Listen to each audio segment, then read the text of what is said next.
no controversial topics. It was more about a documentary of this guy who took antibiotics and I guess developed insomnia and began documenting every time that he was about to go enter REM sleep, his body would jolt painful and he would be awake. Interesting. Do you know why you fall sometimes when you're trying to sleep? Have you ever looked into that? Why you fall? Yeah, like when you're like sleeping in something, you feel like you're falling and you like jolt yourself back awake. I've always assumed that was just I happened to roll over in my sleep, and the process of me rolling over felt like I was falling, so I jolted myself awake. I do know about the sleep checks that your body does, where your body goes like, "Are we asleep? Check," and then your body shakes. It's actually from your body is like slowly putting parts of you asleep at a time. And when you're asleep on your, like, say your back or something like that, that is the part they decided to put you to sleep first on. Like, and then your brain's gonna be like, wait, are we floating? Are we falling? And then you suddenly feel on your back and you're like, oh no, I'm not falling.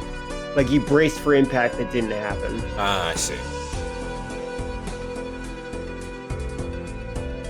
Hello, Balatro. Yeah, it's nice to know that your brain has an automatic process for that. There are a lot of automatic processes that your brain has that are really interesting. Like the one that like doesn't let you hurt yourself. Like you can't bite. Like it's really hard to bite through your own skin. Yeah. Also, like I think some of them are backwards. Like the don't jump off the building. I've never jumped off a building. Don't you dare. Like, I've never jumped off. Why do you not trust me, brain? Don't you dare. Don't do it. Yeah, Balatro, we are back in this game. I did end up grinding quite a bit in Digital Devil Saga. Like I grinded a lot, but with everything going on in terms of games, like I want to get back to Rido. I need to continue playing Digital Devil Saga, and I've been watching someone play Final Fantasy VII Rebirth, and they're doing everything. I feel like I have like a lot of mental space being taken up by video games. I just want to chill. And hang out with my friend. Speaking of Magic, way later, Magic might show up. I mentioned that this is my plan for today, and they said that sounds fun. I think I might do the same, so they might show up later as well. Good. Speaking of Shin Megami Tensei, I have a question for you, Lynx. Yes. And I'm saying this because I don't think you'll get to it anytime soon if you do end up playing Shin Megami Tensei Nocturne. I'm sorry, Shin Megami Tensei Strange Journey. Got it. This did not give me a good hand. So, do you know what your D&D alignment is? And I mean that in the most general sense possible, because obviously people are complex and can't be fit into one particular box that a game made up. I do. I am a chaotic neutral that aspires to be chaotic good. Okay, interesting, because I'm also a chaotic neutral. I do not aspire to be chaotic good. I'm perfectly content with being neutral. I just am aware that I'm a little bit too selfish for that right now. Fair enough. The reason why I bring that up is because there was one particular instance in Strange Journey. I was neutral the whole entire game. And then there was one particular instance that happened that changed me to chaos, and I just could not shake it. I could not go back to neutral. Or rather, I could, but I wanted to play that game as if I didn't know the alignment system was in the game. And that instance was, I have to think on this. I'll get back to the game in a second. That instance was one of our. There was another. I told you about the rogue party that was also in the basically black hole that we had, right? And I said from the jump that it's weird that they're here to begin with, because we were sent here on a military mission to find what the fuck was going on. Like, this is definitely going to destroy the world. We went in here to figure out, is there anything that we can do to stop it? We need to like do surveillance and all of that. And then, however long these motherfuckers come here for a PM, as a PM, hired to come and do whatever the fuck they're doing, right? I'm like, that's weird. The game goes, they're here, they're not necessarily in our way, and they want something from us. As long as they're not in our way, why not? They have something we want, we have something they want, let's help each other out. And I'm like, sure, but does no one else think that it's weird that they're here to begin with? This is weird, right? So that's where my stance is. So at some point we leave one of our guys there to like keep watch. He gets caught, and then we have to go save him, which just violates our little peace treaty or whatever, right? And we beat them up completely because that's how video games work. Despite the fact that the game has said before that we are clearly outgunned in terms of military tech. We beat them up completely, and they surrender. The leader, the main leader dude, is dead. He goes down to the next person in command. He goes, I'm sorry, we won't do anything, just don't kill us, right? And then you do the next like dungeon or whatever, and after that next dungeon is done, we get an emergency from our main team and goes, hey, those guys escaped. They went back to their home field advantage, and now they have a message for us, and their message is, hey, we escaped and we're gonna kill all of you because you suck. Ha ha ha ha ha, fuck you. Now, at this point, I'm like, oh, it's a fight now. They have to die. Because we've already given you a chance, right? We've already given you a chance to not be assholes. You chose to be an asshole, and now you've chose to come. Like, it's not enough that you got away from us. It's not you're coming back to actively try to kill us. You're a problem now. You have to die, right? Apparently that's the chaos choice. Okay. So, the law character that tries to inspire you to do good to do quote unquote good is like, no, we don't have to kill them. I'm like, yes we do, because if we don't kill them, they'll kill us. But they go like, oh, we can go talk to da-da-da-da-da, maybe they can give us a way out of this. And I'm like, all right, fine. I would be remiss if I didn't try to do it your way. And you know what their way consists of? What? It consists of pacifying them through mind control. Yeah. So that sounds a little evil. Yeah. So yeah, they're all like neutralized and everything like that. But you know, I don't think mind control and or slavery is the solution to this problem. I think all of them would have liked it better if they were actually dead. At least they got to live their life. True. Yeah, at least they got to live the life the way they wanted to, right? So you have an option later point in the game where one of the demons goes, hey, those guys were assholes to us. We'll let you through. We'll let you skip this whole entire dungeon if you go over there and you kill them. Now, naturally, we tell the law character this, and they go,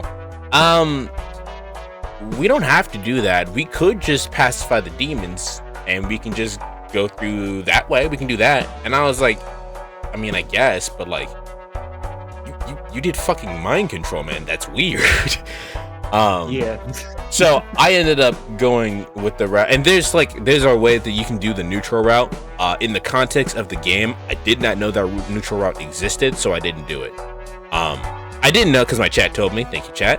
But in the context of me playing the game for the first time, not knowing the alignment system was in the game, like me trying to have an authentic my first time experience, I wouldn't have known that was in the game, right?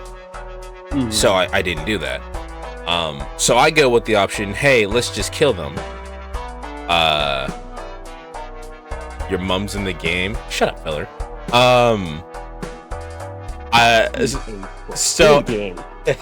So I went to the point where like we go up to them, they're all like brainwashed and everything like that. They do put up a fight. I was a little bit worried that they wouldn't put up a fight because that would make me feel bad, but they do put up a fight. We kill them, and then we go through the dungeon. But everything that I've chosen at this part has been all chaos routes, and I was upset by that because I was neutral the whole entire game, and it probably would have been the only game where I get the neutral ending. My point, my question to you though is like, how do you think you would have handled a situation like that? Since I don't think you'll be playing the game anytime soon. Well, the thing that makes me kind of chaotic neutral is that if somebody threatens me, they are gone. There's just no solution beyond that point. It's like, well, You're a threat. You just indicated yourself as a threat. Goodbye. Yeah. You're dead now. I played Starfield, which is not a good game. I wouldn't recommend it. I mean, it's fun, but like it's just not what they were promising. Anyway, so I was playing Starfield, and there was a guy who's like, "You better watch yourself, or I'm gonna smack you upside the head," or something like that. And I just took my shotgun and blasted his head off. Right. And then everyone on that planet wants me dead. I'm like, look, he threatened me. Right. Okay. And, no. All right. I understand this. And all these I'm like banned from like multiple planets as a result. And it's just like I think to myself like, oh wait, they also had a storyline character do that to me, and I tried blasting his head off, and he didn't. He just fell to his knees and it's like he's unconscious. I'm like, oh my god! And now the whole planet hates me because you won't die. Phyllis says, I think Starfield is exactly what was promised to us, which is exactly the issue with the game, because Bethesda hasn't evolved since Oblivion. That's true. You're right. I think that one of my big issues with Starfield is that it's too realistic, and it's not tongue-in-cheek, it's not humorous, it's like, hey, can you believe how much physics we have in this engine? It's like, I didn't really play this game for the physics, I played this game for the fun and the immersion, and this is not a very fun world to be in right now. Yeah, it's not Fallout New Vegas, exactly. Also, for filler, I know it's not too popular to say this, but I think I want to point out, I like Fallout 3 as well. Fallout 3 and Fallout New Vegas are both really cool, in my opinion. And I feel like I hear that opinion a lot. What was that? I haven't played any of the Fallout games. I feel like I hear that opinion a lot. No, you hear people complain about Fallout 3 because Obsidian didn't make it. I see. All right. But yeah, I personally liked Fallout 3. I felt like it was a good little passion project for them. But I definitely prefer aiming down the sights. Yeah, not only is the intro so long, but especially considering you want to make new characters, but the third person isn't very good. I see. Balatro There's a New lot. Vegas. I don't know, but regardless, I'm just trying to explain that like I would have sided with what you would have done. Okay, because like your question is basically I probably would have done exactly what you've done. Yeah, no. So the thing in this, I think that actually comes from the way that I was raised. I was raised in a situation in which bullying was like a thing around, but I never got bullied the same way that other people got bullied. Like I was bullied like verbally, but when it came to a fight, I was very confident in myself because one, I was doing karate, and two, I already got the go-ahead from both of my parents. They both have went, hey, if anyone puts their hands on you, you fuck them up. Don't let anyone just beat you up like that. And I was like, all right, cool. So that's exactly what happened. So I got that kind of mentality already got put into my brain. Like I was like 5. So yeah. I think that's kind of like that. Yeah, I think that's kind of where that kind of problem solving came. This is a problem. Let's just get rid of the problem, and then we don't have to worry about it. Like, period. Yeah, exactly. But also, you should play Red Dead Redemption 2 and see how that mindset can actually be your detriment. It's definitely not a great mindset. I've told you. I'm telling you right now, like that game deals with directly that mentality. It's very fascinating. Oh, okay. That is definitely on my eventually list. Yeah, it's so worth it. Also, filler, I would say my problem with Bethesda is their main stories. Whatever their main storylines are, they never interest me. It's always about becoming a god character, and I don't have a god complex, so it just doesn't appeal to me. I wouldn't say that I have a god complex as much as I have like an overpowered complex, which is kind of why I like roguelikes.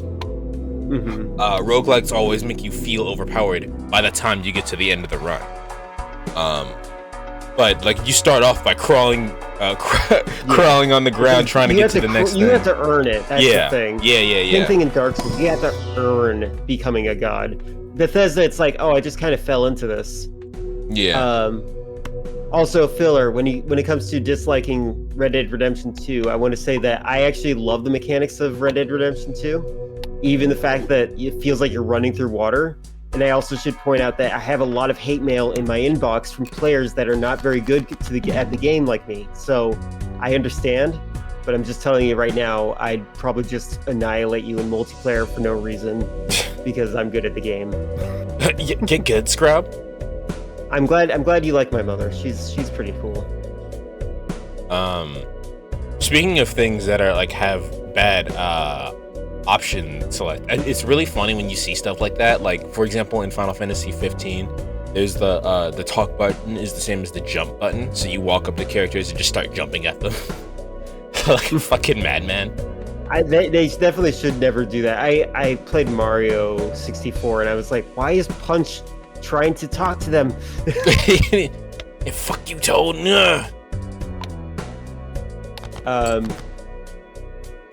But I do agree with you. I like multiplayer modes, but I think that Red Dead Redemption Online was probably one that shouldn't be played. I think that game is not very well designed. But I like the first Red Dead Redemption Online. That was nice. Also, tapping X over and over again in a run is bad design. I actually do agree with that. I think that's really. I used to play Grand Theft Auto 4 online specifically because it didn't have the tap to sprint function. They added it to multiplayer in GTA 5, and I got so mad about it. I got an auto fire controller to deal with it. Yeah, so they're in Yakuza. I think it was Yakuza 0. You played 0, didn't you? Yes, I played through that. Didn't they have a the run button also be like tapping in that as well? Mm-hmm. Yeah. That is when It's not good. Yeah. Yeah, that is when I learned that I had problems with my fucking hand. I think as video games are like coming more and more out, they're having better accessibility issues. As like instead of mashing, they like do a hold button or something like that, right? They're having much better accessibility stuff, but mashing to do anything now is pain. Yeah, I liked it in Metal Gear Solid 1, the torture sequence, because it is torture, so it's supposed to be bad. Yeah, it's supposed to be hard. But I definitely think it's ridiculous that they have it in gameplay. Like, I don't know. I definitely think a QTE is preferable to rapid tapping. Yeah, the pain, the torture sequence in I think it was Peace Walker. Oh yeah, that was pretty rough too. Yeah, fuck that one. Did you know the torture sequence in Peace Walker was censored in Japanese, where instead he's of tickled? being electrocuted, he's tickled? Yeah. It's so fun. Japanese laws are so weird.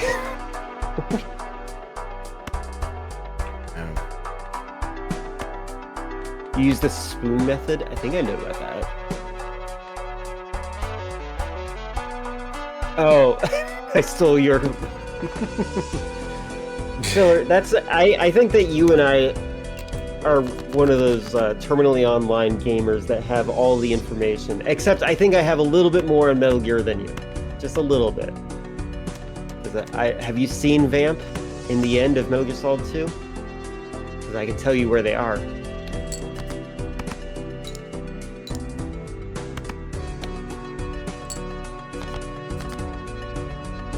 You own the concept of facts, so you're sending in DMCA. Well, Philip, you do realize already on the way.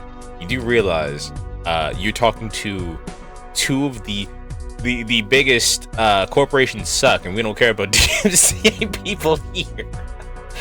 Speaking of, I do have a literal fun fact option in my channel point redeems. So This is true. Eat a dick, Filler. What were you about to say, Lance? Yeah. I was just thinking, if I ever get to a point where I'm a big enough streamer to the point where I actually like think about making people sign NDAs, I want anybody right now to understand that if I ever give you an NDA, you need to violate it. Okay? I don't care what the legal ramifications are. If I'm giving you something that signs an NDA, you need to violate it.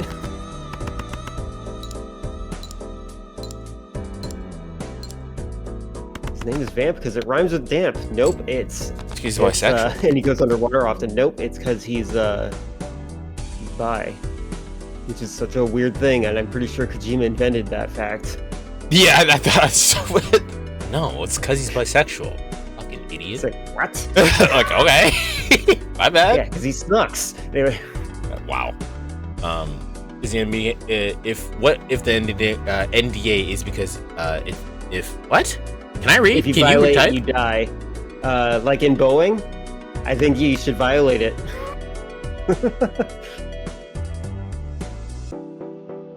Well, if it isn't cunning, rules are meant to be broken links. Yeah. Specifically, rules that are about making sure they can play the secret game as long as possible.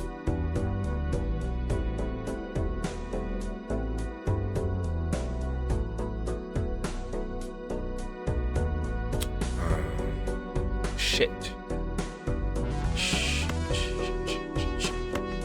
I'm gonna try to go for flush. Okay. Fuck. No, I didn't get it.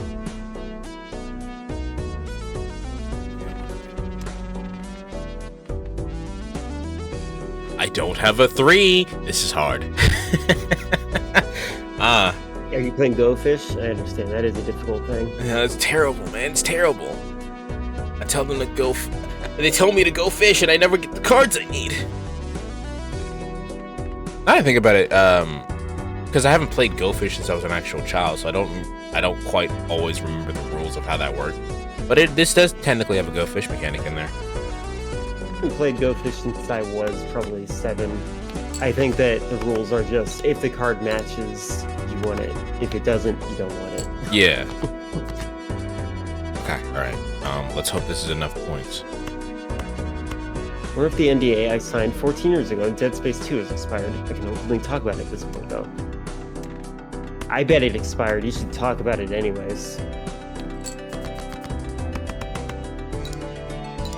It'd be kind of interesting to have a stream where I say, I like, it's an open call. Feel free to violate any NDA that you're a part of right now. I won't track you. Alright, this run's not going so high, but that's because I don't have any jokers.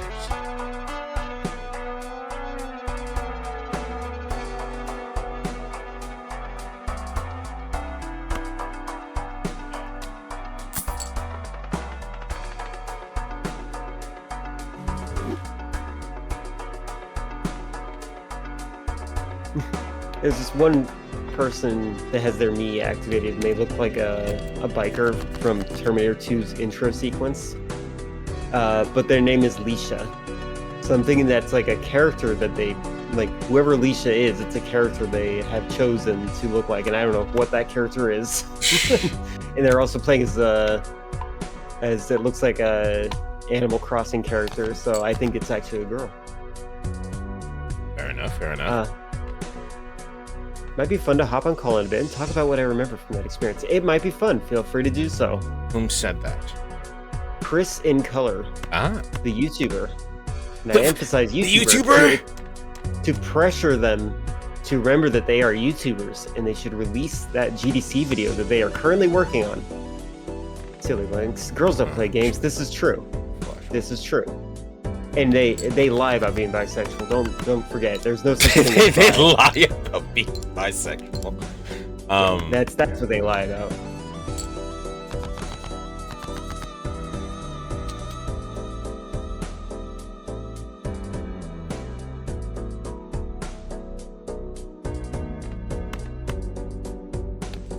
By the way, one of my favorite jokes is just discussing bi erasure in general, for the record. Like, I just think that's a funny concept in general. It's a silly, like, it's like the same reason why, like, racism is funny to me. Like, this is a really stupid thing that you were trying to do. Exactly. Bisexuality was invented by the woke left to sell more category of porno mags. Or 2-for-1 specials. I've never seen. Then again, I guess I wasn't looking for it, but I've never seen any Playboy mags that feature anything that isn't, like, dedicated to the male gaze. There's Playgirl magazine. Are there? Yeah, there is a Playgirl magazine. Yeah, like I said, it's not necessary. It's not. I'm not necessarily looking for it, so it's not something that I would know as a thing. There is a guy who made a. Have you ever heard of Cool Cat?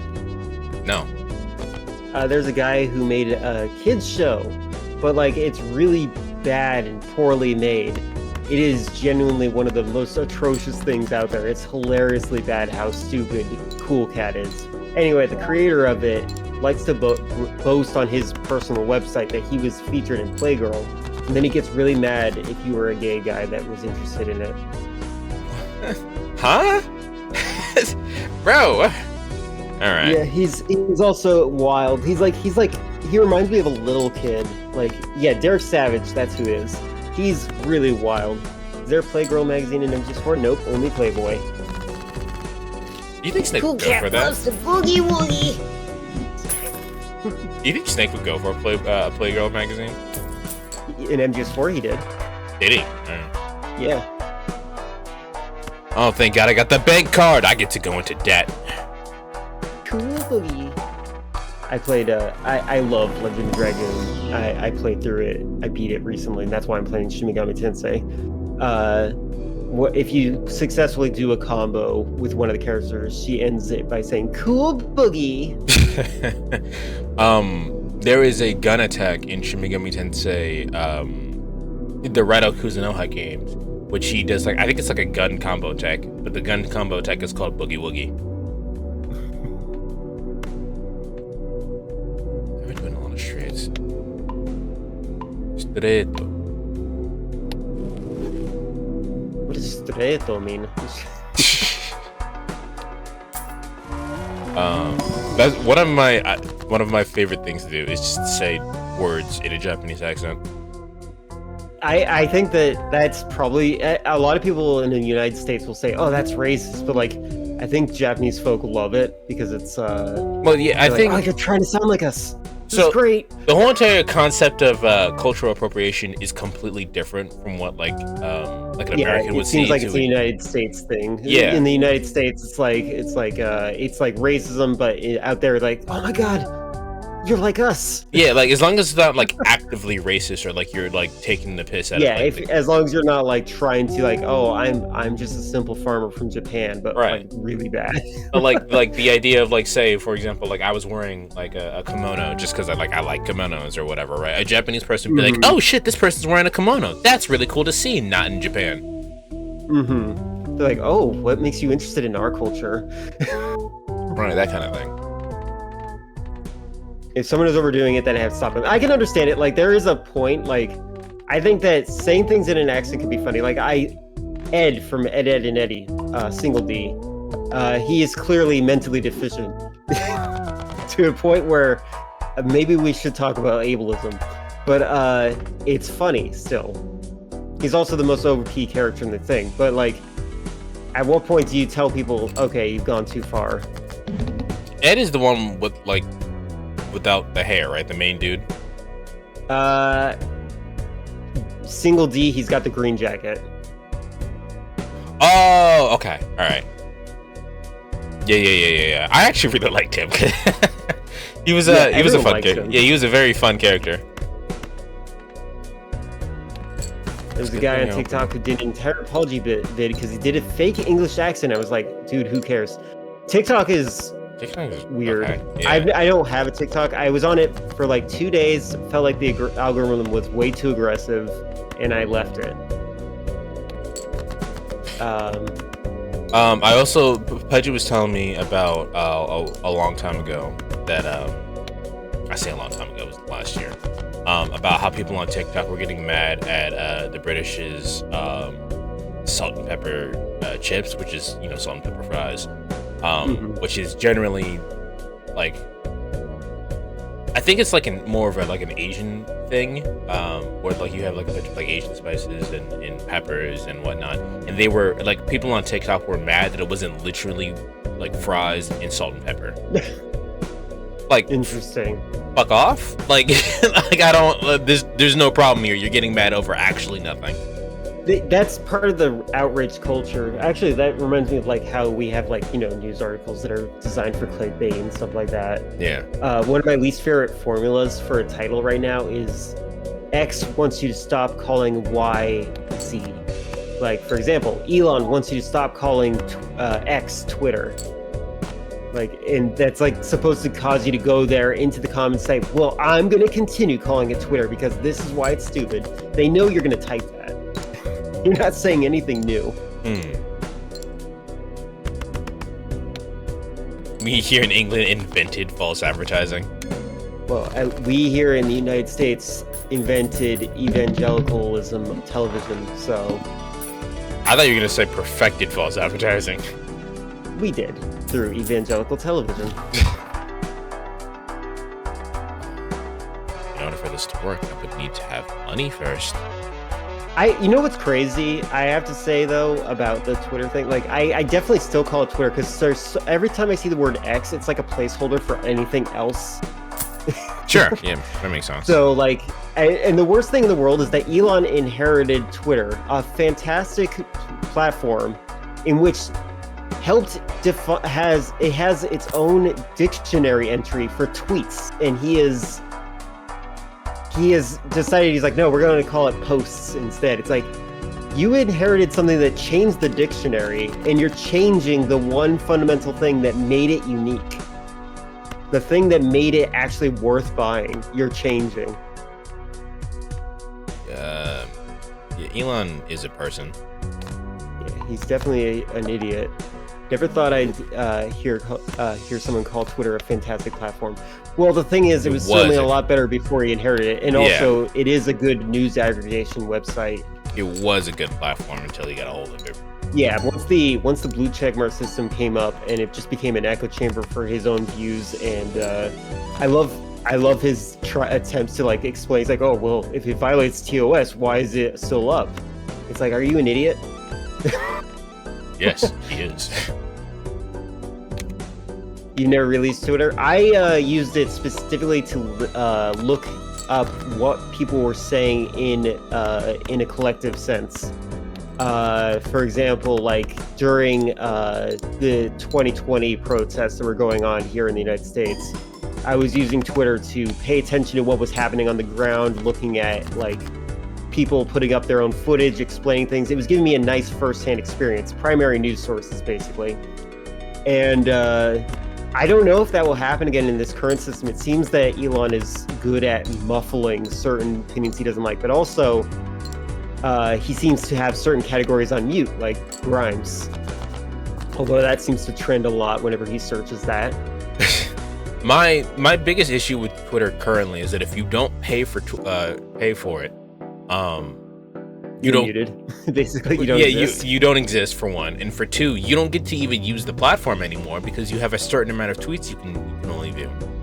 I like the people that spend $8 to make a political point. Like, they spend $8 to pretend to be Raytheon and say, oh, we decided war is bad and we're not going to make weapons anymore for the United States. And it's so great. This is unrelated, but who calls their kid Elon? It's a weird name. My name in real life was almost Zed. Zed? So I would have had a weird name as well. My real name is Antar, man. Like, do you know anyone with a name like that? It's spelled with a capital T in the middle of it. Yeah, so I like unique names. Yeah, Zed. My name is almost Zed. Yep, Zed and Antar. You nailed this it. Conversation with the wrong people.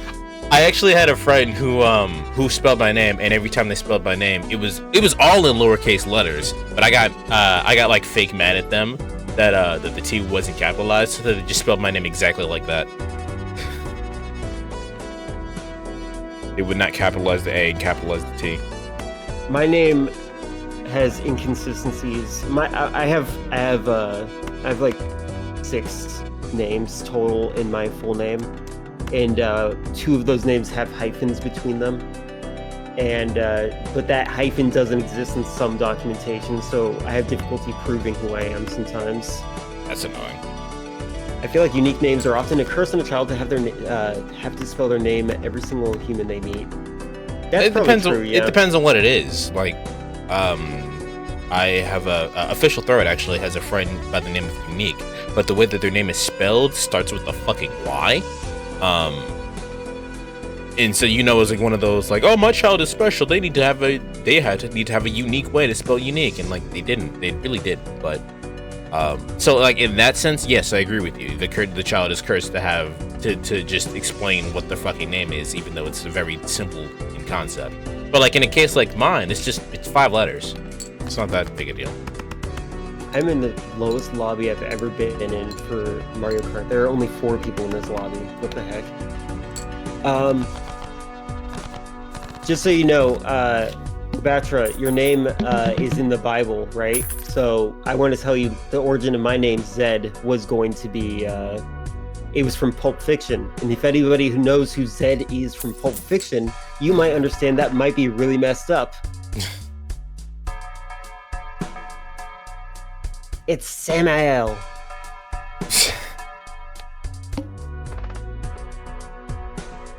Okay, well, we're going for broke here. It's either going to be the beginning of the run or the end of it. Is it Sataniel? Satan. Satanel. Barry Magdalene? My actual real name is based on an actor, though. I should point that out.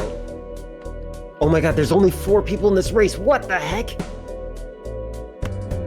This is the lowest count I've ever experienced in a Mario Kart race. It's Good Friday. Obviously, people are not going to be playing fucking Mario Kart. Right! I forgot Zombie Jesus Day is coming.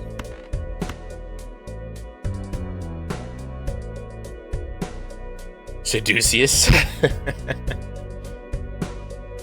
Is it Lilith?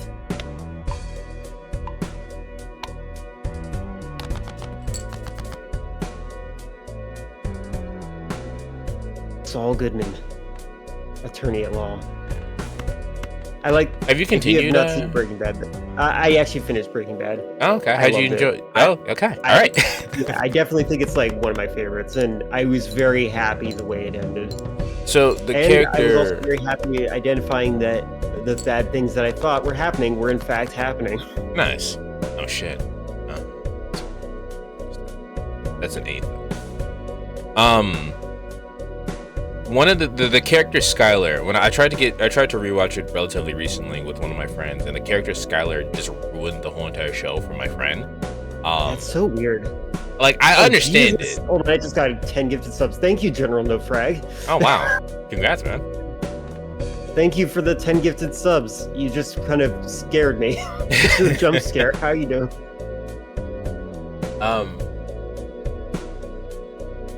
So the character Skylar. Yes, yeah. And I understand. Skylar is the way that she's written is that she's supposed to be written. They kind of frame her in a way that like she's supposed to be correct in what she's doing, and like she just kind of comes off as an asshole, mightier than thou character. And I understand why they didn't like that character.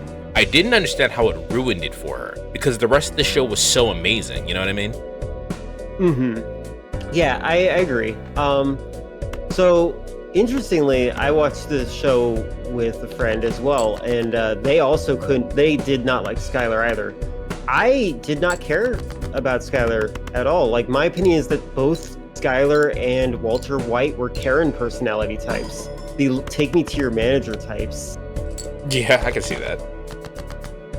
Same old. Hope you're doing well and staying hydrated. I am indeed staying hydrated as best I can. Thank you very much for helping me pay for my energy drink addiction and keeping my internet online. I appreciate you. Thank you. Nice to see you again.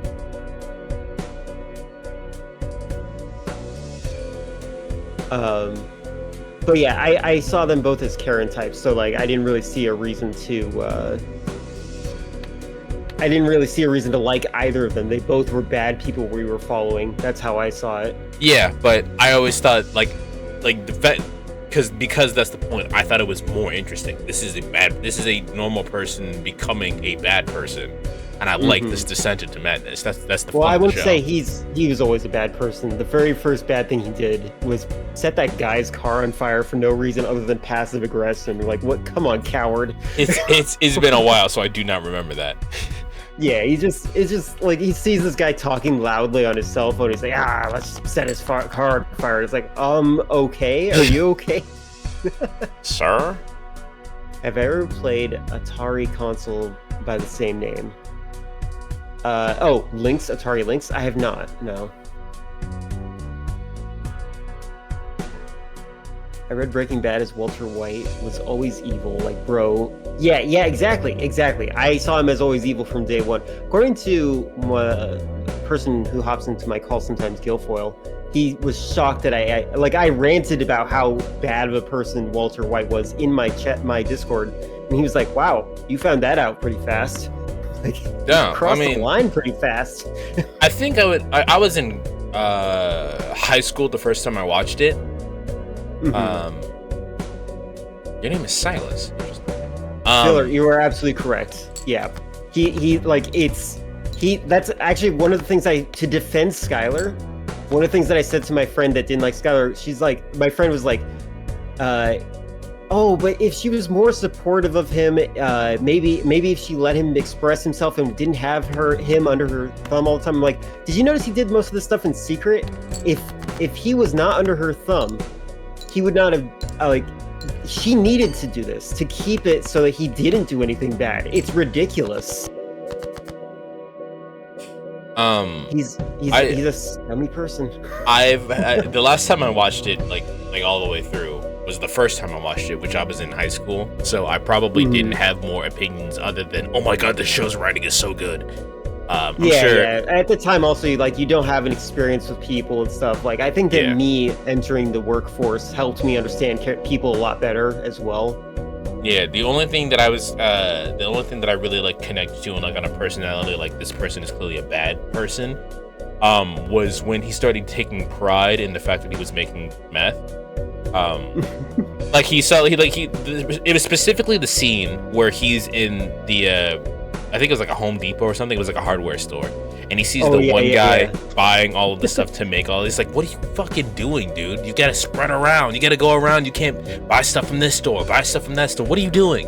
And then he goes like, "Fuck it, I'm the one that should be doing this." And I was like, "Oh, that's really cool." Also, negative character arc. Yeah, he had so many outs. It's so funny.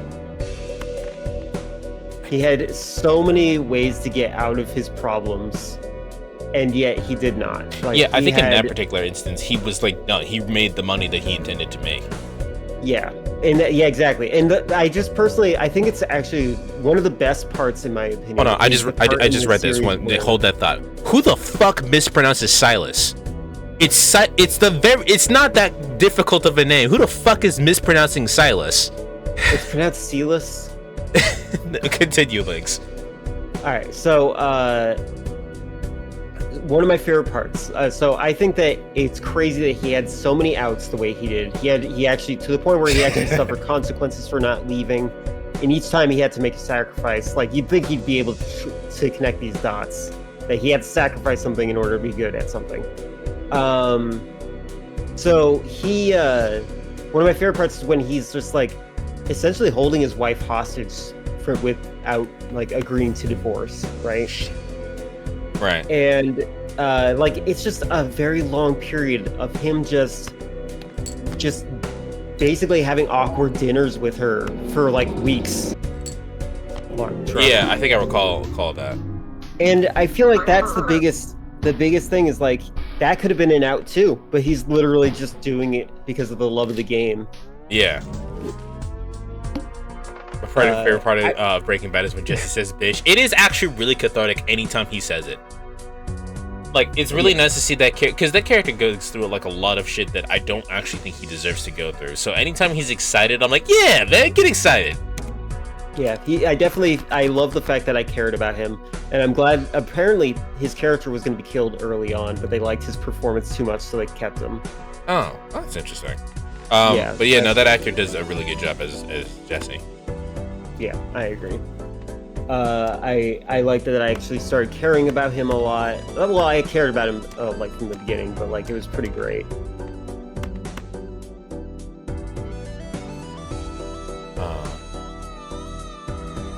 My name is Skylar White, yo. My husband is Walter White, yo. I wonder how many people, like, how long it took some people to realize that Walter was in the wrong. I have to say, one of my least favorite things about the experience of watching Breaking Bad was realizing what all those Facebook posts were making reference to. Like, there were people I saw on Facebook posting things like "I am the danger," like specifically trying to make themselves sound cool, and it was like they like missed the memo as to like, hey, this guy's a Karen, so is his wife. These people are not good people. You should not aspire to be these people. And it's like the people on the Facebook, they're horrifying to me. So what in that particular sense, like the whole entire thing with Walter is that he goes through negative character arcs after negative character arcs, so he continuously gets worse and worse. And the whole entire "I am the danger" is him realizing that he is a problem and going, yeah, fuck it, I am a problem. And so I think a lot of people just kind of missed it because of how cool that scene is and how I think his name is Brandon Cranston. Bryan Cranston, yeah. Bryan Cranston, yeah. How amazing of an actor he is. He is phenomenal. Like, he actually got his finger on the pulse of what a toxic narcissistic personality is. Me who, and I am the one who knows. Exactly. Yeah, that I cannot stress enough how frustrating it was to realize that I'm like, oh, those narcissists that I saw on Twitter or Facebook posting those things, they definitely were then. Okay, cool. I don't know if you've noticed, I have a major gripe against narcissists. As you should. Like narcissists are the worst. I live with one. I'll be right back. Speaking of, let me make sure my door is locked. Filler, it's spelled Cranston. Wow. Narcissus. You know what? I think I would have.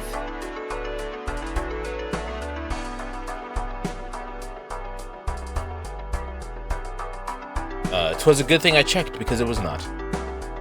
Wonderful. But yeah, no, Bryan Cranston, if anyone even remembers, was the dad in Malcolm in the Middle.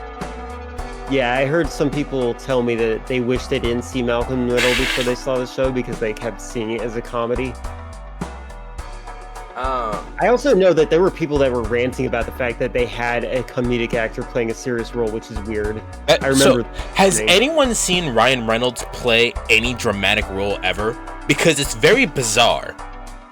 Ryan Reynolds has a very strong ability to say the dumbest shit with a straight face, and you don't think that would translate to him doing like emotional roles, but he's very good at it. He's very good at it. You're thinking of the only serious movie I've seen him in was the movie The Voices, but I don't think that's serious. The Adam Project. The Adam Project. I'm gonna write that down for myself. It's a very it's not like the best movie. It definitely wouldn't be like a wouldn't hit anyone's 12 out of 10 list, right? But it's a very decent movie. But the premise is that Ryan Reynolds' character kind of like goes back in time to like talk to his parents one last time before he like loses them just entirely. Chris says nowadays I feel like he plays Deadpool in every role.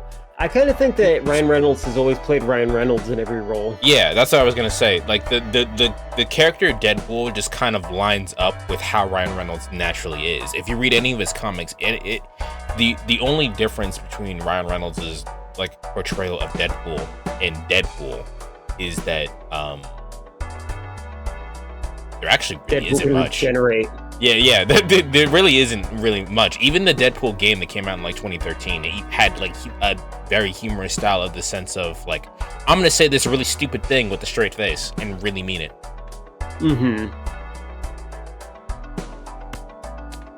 Yeah, I personally, also, Feller, interesting. Feller, that movie is very good. Don't at me. X-Men Origins Wolverine was one of my favorite movies as a child. I know it's bad. It's still a fun movie. I think I played the video game, but I don't, or maybe I didn't. I just know I played one of the Wolverine games. Was it an X-Men game or was it a Wolverine game? It was a Wolverine game. It was for the Xbox. Okay. My favorite game is Bubsy 3D. Don't even. Maybe at some point I will play Bubsy Filler. Maybe one day. I always think you're trolling when you say that, but not like you've said it enough to I'm like maybe she isn't kidding. Yeah, I think that she's not. I think she's completely serious.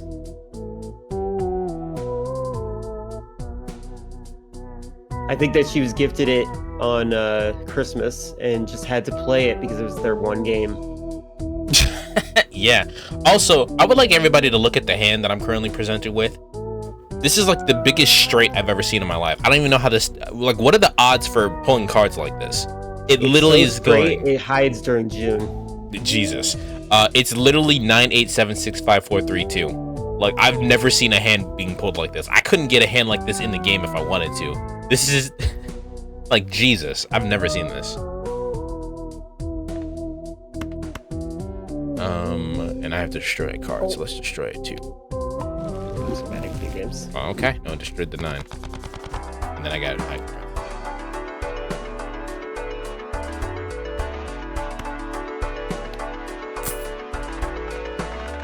Filler, have you ever played the Jersey Devil for PlayStation 1? Jersey Devil. Because I personally hate that game, but I played through it and I beat it, and I did not get the alternate ending because that's stupid. Okay, my real opinion is Bubsy 30 is objectively a bad game, but it has an excuse. It came out before Mario 64, so there was no template for 3D platforms yet. I understand that, but it probably had Crash Bandicoot to compare with. Every other 3D platformer over the years uses similar control scheme to Mario. When did Crash come out? Good question. I feel like 1994 is my answer, but I don't actually know. Because if that's the case, then I'm pretty positive Mario did come out before Crash. Crash Bandicoot came out later than Mario 64, I'm pretty sure. You're probably right. I'm gonna check. Yeah. Because I'd rather be right than speculate wildly. Oh, because the notification came up. 1996. 96. In Mario 64 came out in like the earlier 90s, didn't it? 1996. Same time. Oh. Huh. In fact, it came out. Crash Bandicoot came out a couple months later, but June 1996 versus September 1996.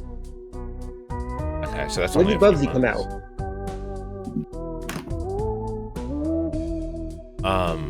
It came out in 1996. So I guess these guys all just didn't take notes from each other. Well, I mean, they couldn't have. There was no notes to take from each other. They're all working on their own independent things. Nowadays, I feel like he just plays several. It's a Good Friday Miracle or Tomb Raider. Oh, Tomb Raider. Tomb Raider is totally a platformer. Yep.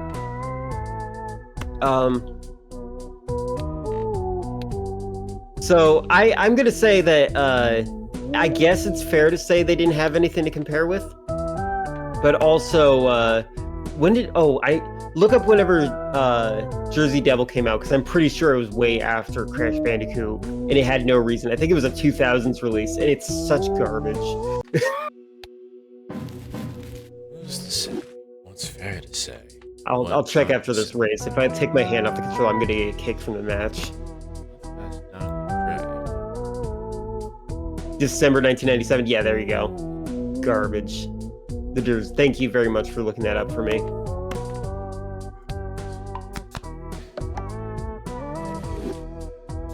There's some cool things about Jersey Devil. The art direction and the music is kind of interesting.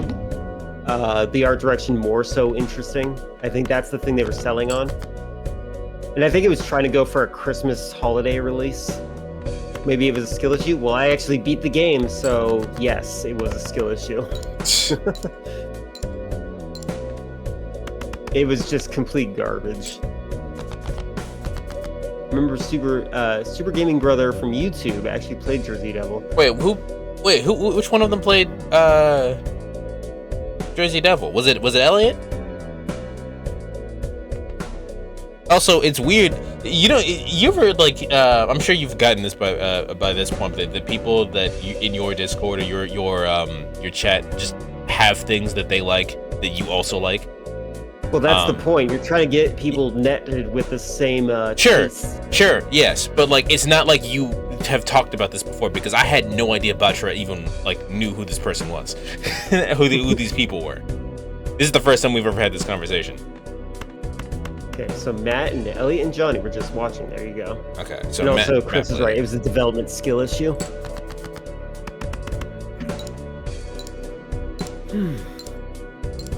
Yeah, no. Super Gaming Brothers is one of those, like they have like the old format of like the old YouTube format of Let's Play content, which is like what I got into like a long time ago, like when like the 2010s Let's Play format, which I loved because I didn't have anything to do as a child because I was grounded quite frequently for doing nothing. So I just stayed at home on my computer the whole entire time because I could get away with that because my parents were never home. So the long format, the long like 10 episode or 10-minute part episodes of Let's Plays where they just play the game the whole entire time was how I spent my time. So I often use that style of content if I find it on YouTube somewhere as a way to kill time in the background, if that makes sense. Why did everybody jump? Chris, the music in Jersey Devil was interesting. It felt like it belonged to like Batman the Animated Series. It didn't feel like it belonged to a platformer. And I hated that it was like the one song that played all the time.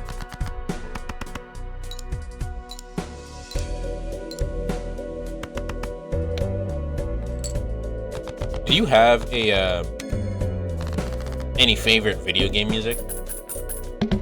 I like almost every video game music. I tend to just enjoy. It's easier to find music that I don't like. Let me rephrase. Currently, do you have any favorite current?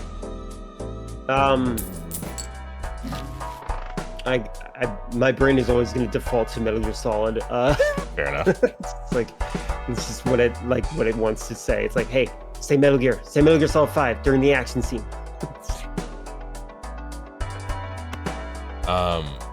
The reason why I asked is because there was in Shin Megami Tensei 5, which was my first Shin Megami Tensei that I've actually completed, like with the name Shin Megami Tensei.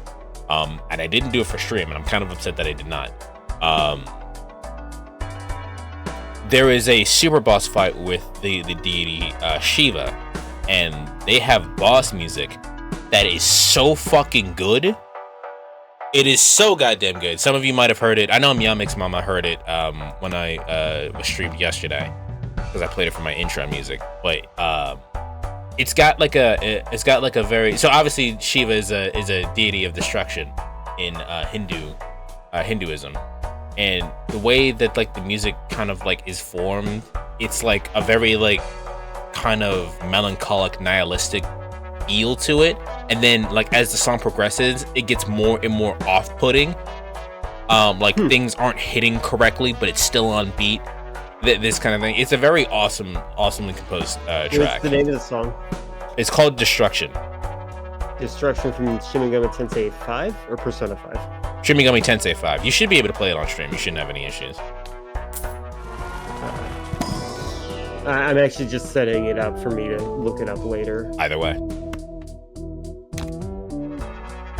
I remember the music being inappropriate for the movie. Oh, my brain is like jumping in my chat and your chat, and like I'm just like mixing them up.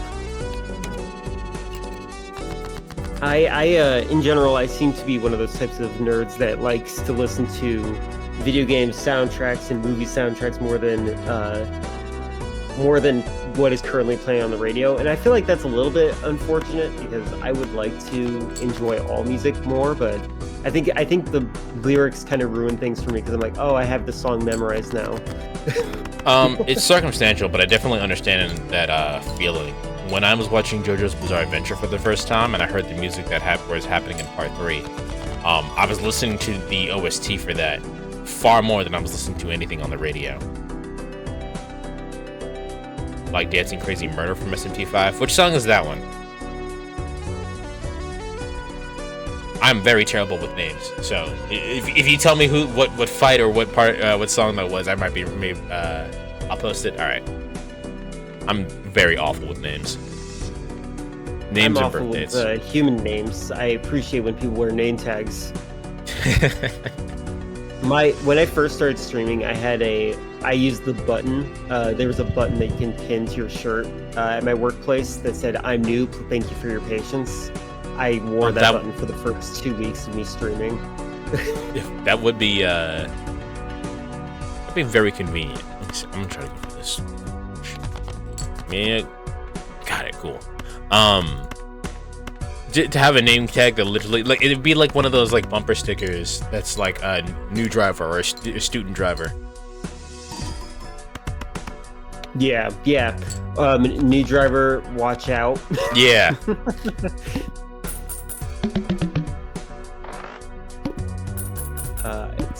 I actually sometimes feel like putting a little like weird things on my bumper sticker to cause people to calm their aggression on driving. Like if I write a movie reference that is very popular and common, that people will be like, "Oh, I remember that movie. You evoked a good memory for me. How could I be mad at you driving only 2 miles an hour in a 15 miles per hour zone?" I remember oh, sorry. Why do I keep jumping to that one? I still fresh in my mind the line I watched last week. Alone in the Dark 2 has some truly awful music in a hilarious way. I'm afraid of playing that game. I had such a good time with the very first Alone in the Dark game that I don't want to ruin my experience by playing a different game or the sequel to that game. Video games are scary. They can be, but when you stream them, they're less scary because you're not alone. Did I play the most recent Alone in the Dark? I did not. I do want to. I'm going to be honest with you. I saw the negative reviews and I saw the negative opinions, but I still liked what I saw. Yeah, I heard that it's bad, but I still liked what I saw, and I might end up playing it at some point still. Maybe I'll wait for it to go on sale. I'm actually one of those people that wait for other people to make the test to see if a game is good before I even make the effort. Well, it depends on if you're spending money, right? Like if I'm gonna spend money on this thing, I want to make sure that I'm spending money on something that's good. Exactly. I will say the very first Alone in the Dark is actually pretty awesome.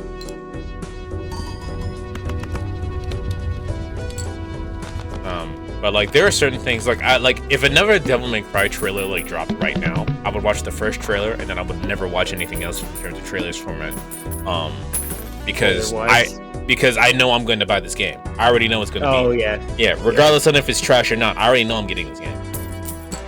It doesn't look bad, but it just looks okay, which people don't have patience for, and it shouldn't be full price. Yeah, no, I agree, Chris. It shouldn't be full price for an okay game I believe it's a budget game too. It's a budget game that is presented as a AAA game. What if it was a remake of DMC2? Ooh, what if they do that? What if they remake DMC2? If they at this point they did such a good did so much well with DMC 5, I think I'd be okay with DMC 2 being remade.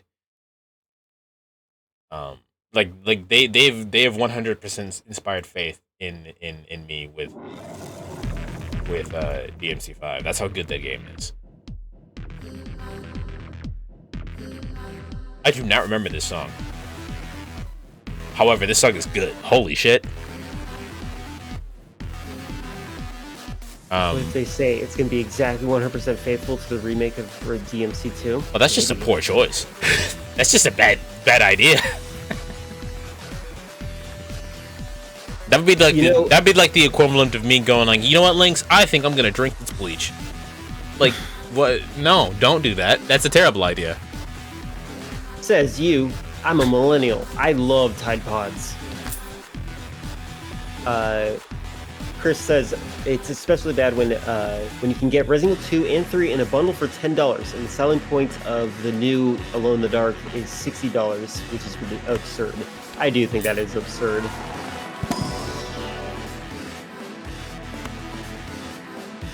Alright, I should be playing 2 bears. If you aren't meant to drink bleach, why does it smell so nice? Does it smell like cilantro filler? It smells nice. The chlorine gas, which is probably very unhealthy. speak as a debuff. Also, I have jokes to make about that, but I'm not going to. I just want to say that I am restraining myself on the joke about the smell of bleach. Congrats. What do we say about this, Lynx? I just can't. I can't. There's some jokes that just go too far. Oh, hi. Welcome into my chat, filler. The issue is that Atari as a company has been completely gutted from the inside and slowly and methodically making terrible cash grab games like Alone in the Dark. Yeah, true. And then your mom filling it up with me. Just so you know, filler, my first girlfriend that I had, her username on AOL Instant Messenger was a Your Mama joke. Her name was literally Yo, it's your mama. Yeah. All of my friends at the time were like, really? She's making Yo Mama jokes still? I'm like, hey, those will never die. They won't. Filler. They will not die. Filler, just making those jokes. Just so you know, my brother was one of those people who were like, we're still making Yo Mama jokes? And you definitely said that joke around my brother, so... So the thing... It was 2007.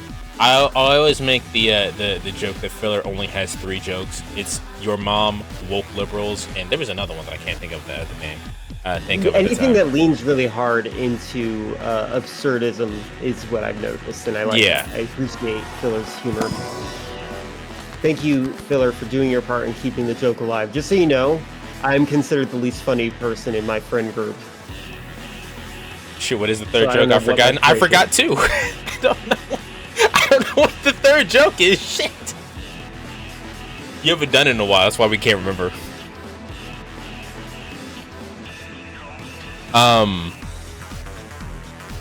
think there was one of the Twitch like recaps was like they asked like your audience like, oh, well, what do you like about this this particular streamer? And it'll be like stuff like oh, this person's really kind, or this person's really entertaining. And I remember being surprised because I got one of the feedback for like that particular year back, and everyone said that it was funny, and I was like, I'm funny? What? So one of the reasons why I enjoyed having Logan on the stream is because I don't think I'm funny. I'm just doing what I do. One of my so when my friend that had a stroke, she used to be the boss of Amy and myself at my workplace, and Amy used to complain to my brother saying she doesn't like this person because she has Lynx jokes. And what does that even mean? It means that I have a specific brand of comedy that is recognizable, but not enough so that my boss has it. So I told my boss this, and they're like, what?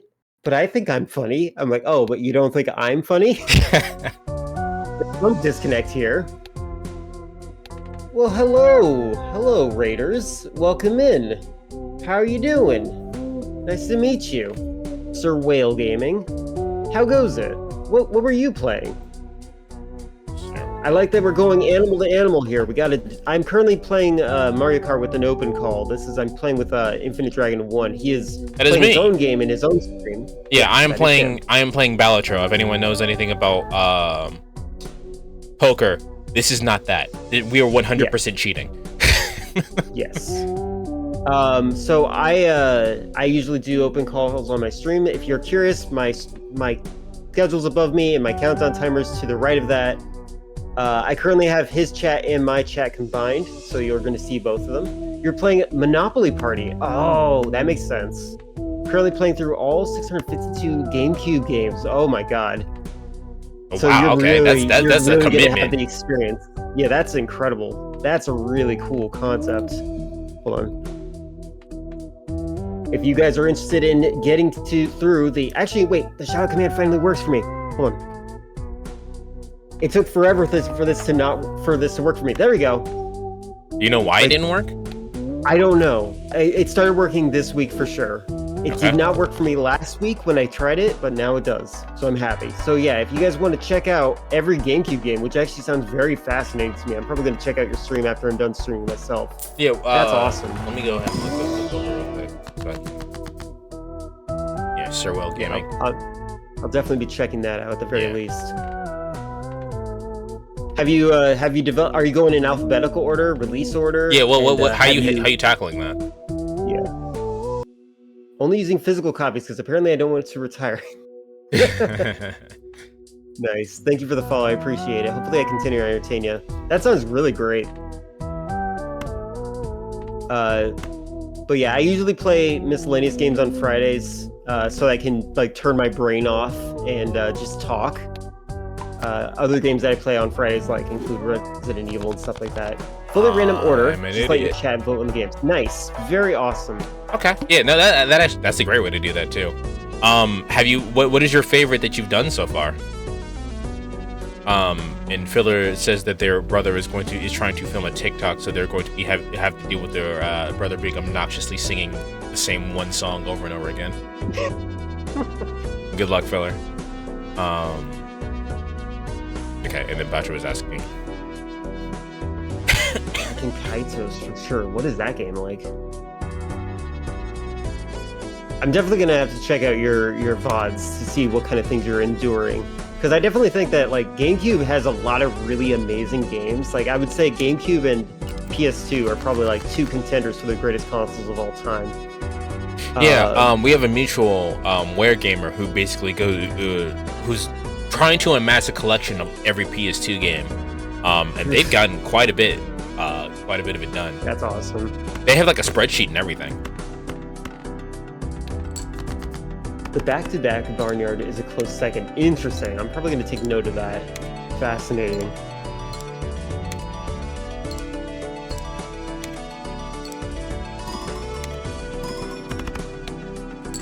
I personally, I love the GameCube. I have my own. It has the little tray on the bottom that can play Game Boy games. That's one of my favorite ways to play Game Boy games. Oh yeah, it's great. You've beaten it, JRPG. It's super long, but super fun. So JRPGs tend to be super long, in my opinion, like to the point where they're almost discouraging. That's why I actually recently started on Saturdays playing JRPGs specifically on Saturdays, so I can at least get that niche filled out. My stance on that is that they are long, but I still want to experience the story. Which is why all I've been doing recently is been playing JRPGs. There are several reasons why I decided to go with JRPGs, such as my hands being in pain from playing anything that requires more than two button presses. But I do enjoy a story, but I will not play. I do not have the mental capacity to commit to a JRPG unless that is the only thing that I am doing. Yeah. It's a lot. Yeah. I played through Legend of Dragoon, which is basically my first JRPG, and there's a lot going on, and I loved it. But Sir Will Gaming, thank you for the follow. Thank you for also confirming that my sound alerts work now. I don't know why they stopped working, but they work now. It's probably the website itself that hosts it. Probably just needed a refresh. Because I've done. Like I've disconnected it and reconnected it, and some of my alerts work, some of them don't. I don't know. It probably was the website, but it's very frustrating to not have that happen. I was wondering, Chris, who would make the joke, and you have won the award of the one that did it, and Filler did not. Isn't that incredible? Oh yes. So for anyone on my end, certain things will trigger sound alerts.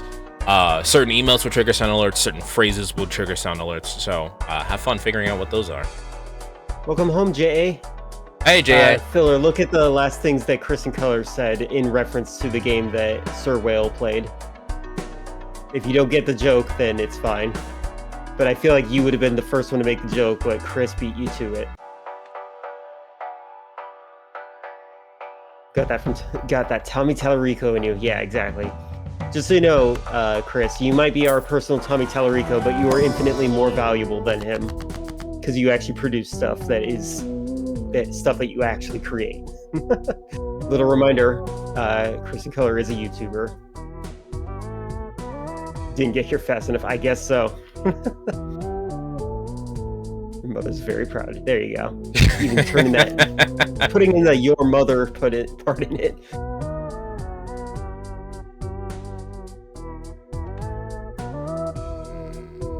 invented the dead space arrow. I believe that. I'm responsible for making the Roblox oof sound specifically.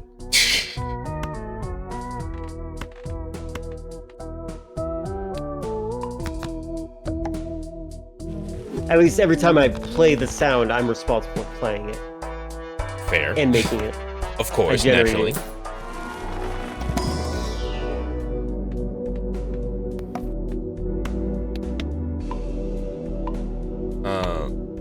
I'll definitely, just so you know, Sir Whale, it's always good to raid and run if you got to. Yeah, man, get some food, get some sleep, whatever you gotta do. Yeah, I will definitely be checking out your stream shortly after I'm done streaming, because I like to see what kinds of people raid into me. So it's a very fascinating thing to me. I hope it's not rude, but I always like... Mushroom. Go ahead. I'm the one who makes him grow. Okay, you know, Filler, that makes sense. I always like to ask, and hopefully it's not disrespectful, but like, what did you see on my stream that made you think I should raid into this person?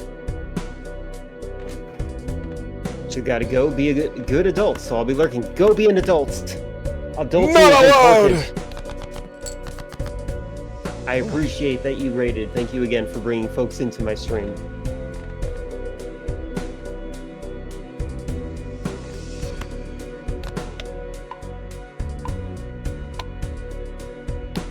That's funny.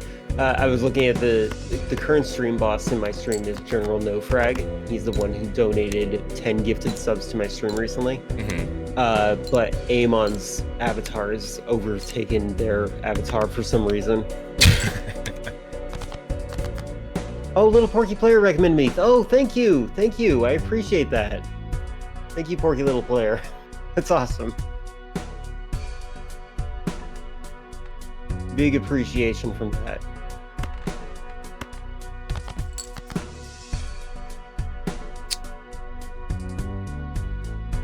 Luck of the draw is not with me.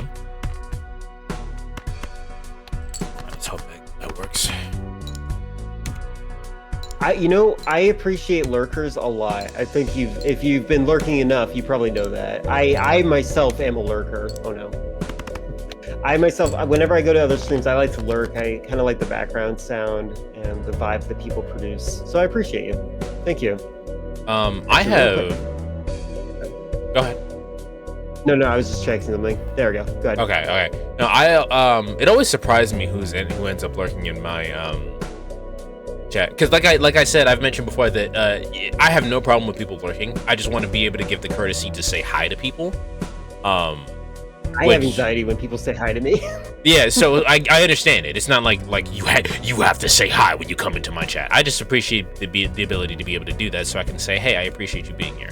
But sometimes that's like pressure for people, so I get not doing that. That said, it surprises me who always ends up lurking in my chat, like Moose Hat. Moose Hat lurks in my chat every once in a while, and interesting. I didn't even know that they watched my content, so it was a very pleasant surprise to have them in there. I try to ignore whoever's lurking. I only want to pay attention to people that actually like chat in and want me to notice them, such as Filler, who just asked me, Lynx, are you playing as me and not our Lord and Savior Rosalina? I'm a Daisy fan, actually. Daisy! She's hilarious to me. I mean, you can only pay attention to who's in your chat currently. There's actually one particular person, who I will not name, who had their mods actually look into the people who were lurking and say, hey, why aren't you interacting with the streamer? Which is not cool. Don't do that. That is really invasive and weird. Rosalina is 7'2", or 7 foot tall, and that's high. You know, that is what they told me in Resident Evil Village.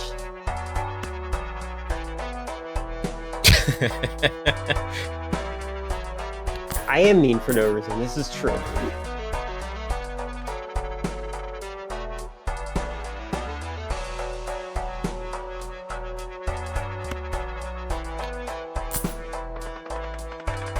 I actually wonder how tall Mario is, because, like, I was really creeped out in the Mario movie when he ate a mushroom to get taller, and he only became as tall as Peach. I was like, wait. Yeah. So my question is that what is Mario's like true height? Like, is the short version of him the real height, or is like the mushroom version of him the true height? And for some reason he loses that. Like, what is considered his canon height? I just realized you were pretty quiet this entire time. Not terribly quiet. People definitely understood what you were saying, but quieter than I want you to be. How dare you? I should be loud and proud. Yes, me too. I agree. But you are now back to being louder. Yay. You're doing high cards, so we'll do that. I should just say, I hope everyone's having a good day, by the way. This is a very eventful stream, and I'm enjoying it. Oh, beat it 2 at Nugbones. My Friday's going great. And yours? E2? E2? I always have, small anxiety about being here because, you know, fucking insecurity. Be like, oh, maybe he doesn't want me here. I've been here for the last, like, 3 weeks. Maybe he doesn't want me here. So I appreciate you saying that. Yeah, you're okay. You've been lurking muted? How dare you? Don't you know I need you here at all times, Nugbones? I'm just saying, we've just talked about a lot of things. Like, we were talking about, like, Breaking Bad. We were talking about, experiences and such. Like, it's just, I like Friday streams. I'm very thankful that I have this system in place where I can, like, talk to just random people. Infinite included, I guess. You're gonna have to change my name to random_dragon1. Yeah, random dragon. Filler says small Mario was originally his real height, but now his true height is when he gets a mushroom. Although even then he's only 5'1". That's so weird. Like, what advantage do you get just gaining a foot? You know what? Actually, you can reach things off the top shelf. I'm not sure if anybody's worked retail, but everything's built for 6-foot-tall people. This is true. And I am one of those 6-foot-tall folks. They should make a sequel to Breaking Bad, calling it Breaking Even Worse. That'd be funny. I heard somebody talking about like making fake announcement trailers for a new Breaking Bad sequel, and they like show Walter White like in a deathbed. You gotta go. All right, fare thee well. Who's leaving? Nugbones. Goodbye, Nugbones.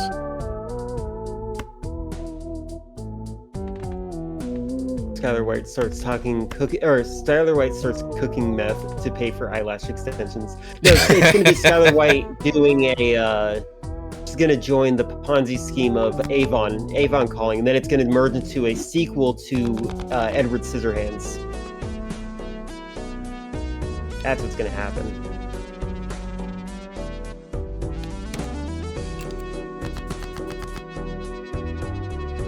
Hello, Terry. How are you doing today? Hello, Terry. Oh no, I have a flash. Cool. Skylar White. Skylar Wife. Skylar Wife. Pyramid scheme. I like that I read things correctly as intended, and then I mess up. Just Ducky. Thank you. Excellent. I'm glad that you were Ducky.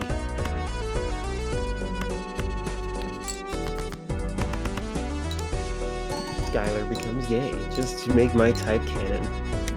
Your type is, you like Karen types?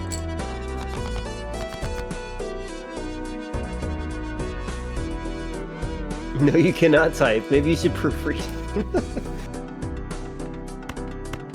I'm so neurotic when it comes to typing. I usually try to proofread just because I don't like the word edited under whenever I type. So I like proofread for like an hour. Like, at this point, I don't mind editing because it stops me from sending out like the multiple text that are just corrections.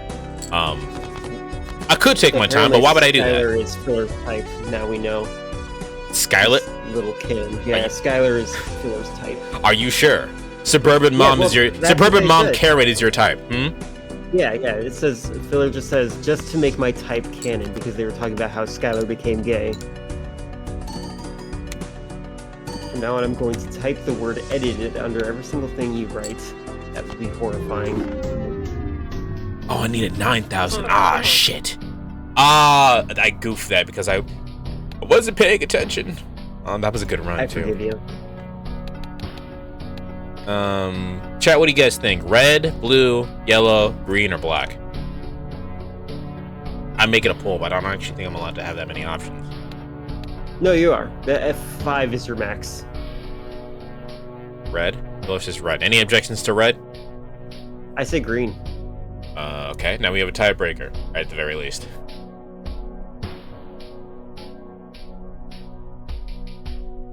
I will flip coin for it if anyone does not answer it within a timely manner.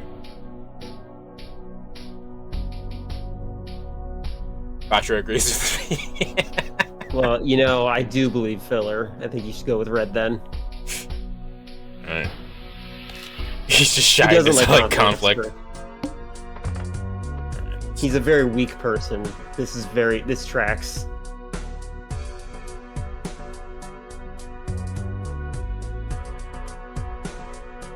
I will skip this. And what are you? No, I don't do that. I probably should have gotten that, but it's fine. Let's try to go for a full house. Oh, for anyone who's interested, I tried out tilt steering in this game.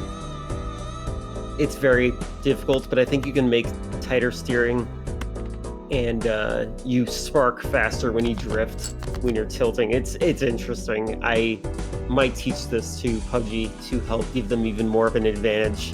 PUBG probably has already done it. I think at some point she was like, "Oh, we should all use tilt controls," and I don't think she liked it very much, but she did do it. Yeah, and I was talking about tilt controls. Yeah. Wait, how can you speedrun Mario? What the heck? What? Mario Kart? Yeah, that doesn't make sense to me. How would you speedrun Mario Kart? You just get to a certain percentage. Okay, maybe that's it. Get to the percentage faster. That seems so weird. Try to get the fastest time on each track. Yeah, that's just racing. That's just playing the game. That's what I mean. Well, I mean, like, in order to get the fastest races on, you have to do it like the first time. You know what I mean? So like, you can't just race and get the fastest time. You have to race and get the fastest time the first time, and then get all the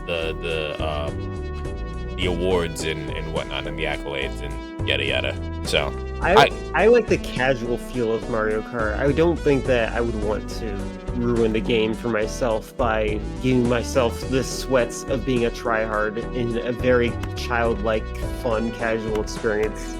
Sound effect. Hi, J.A. Hello, J.A. I like all speed runs. Hi. Oh, yeah. You are very quiet. Let me turn you up. I like all speedruns in any capacity. If my requirement for doing a speedrun means I would have to like enjoy the game enough to play it, but not enough to like love it. You know what I mean? Because I know the moment that I learn how to play do a speedrun, I will not be able to play the game normally anymore. And I now have confirmation of that. Caleb Oseayo, who is a Crash Bandicoot, hello B-Man, who is a Crash Bandicoot speedrunner, says he cannot play Crash Bandicoot the same anymore now that he knows the speedrun for it. The only games I want to speedrun are games I don't like, so I can get through them faster but experience them more, like Silent Hill 4. Also, Terry says for him, the speedrun is seeing how quickly he can rage quit because he sucks. I'm going to do a new run. I kind of did bad here.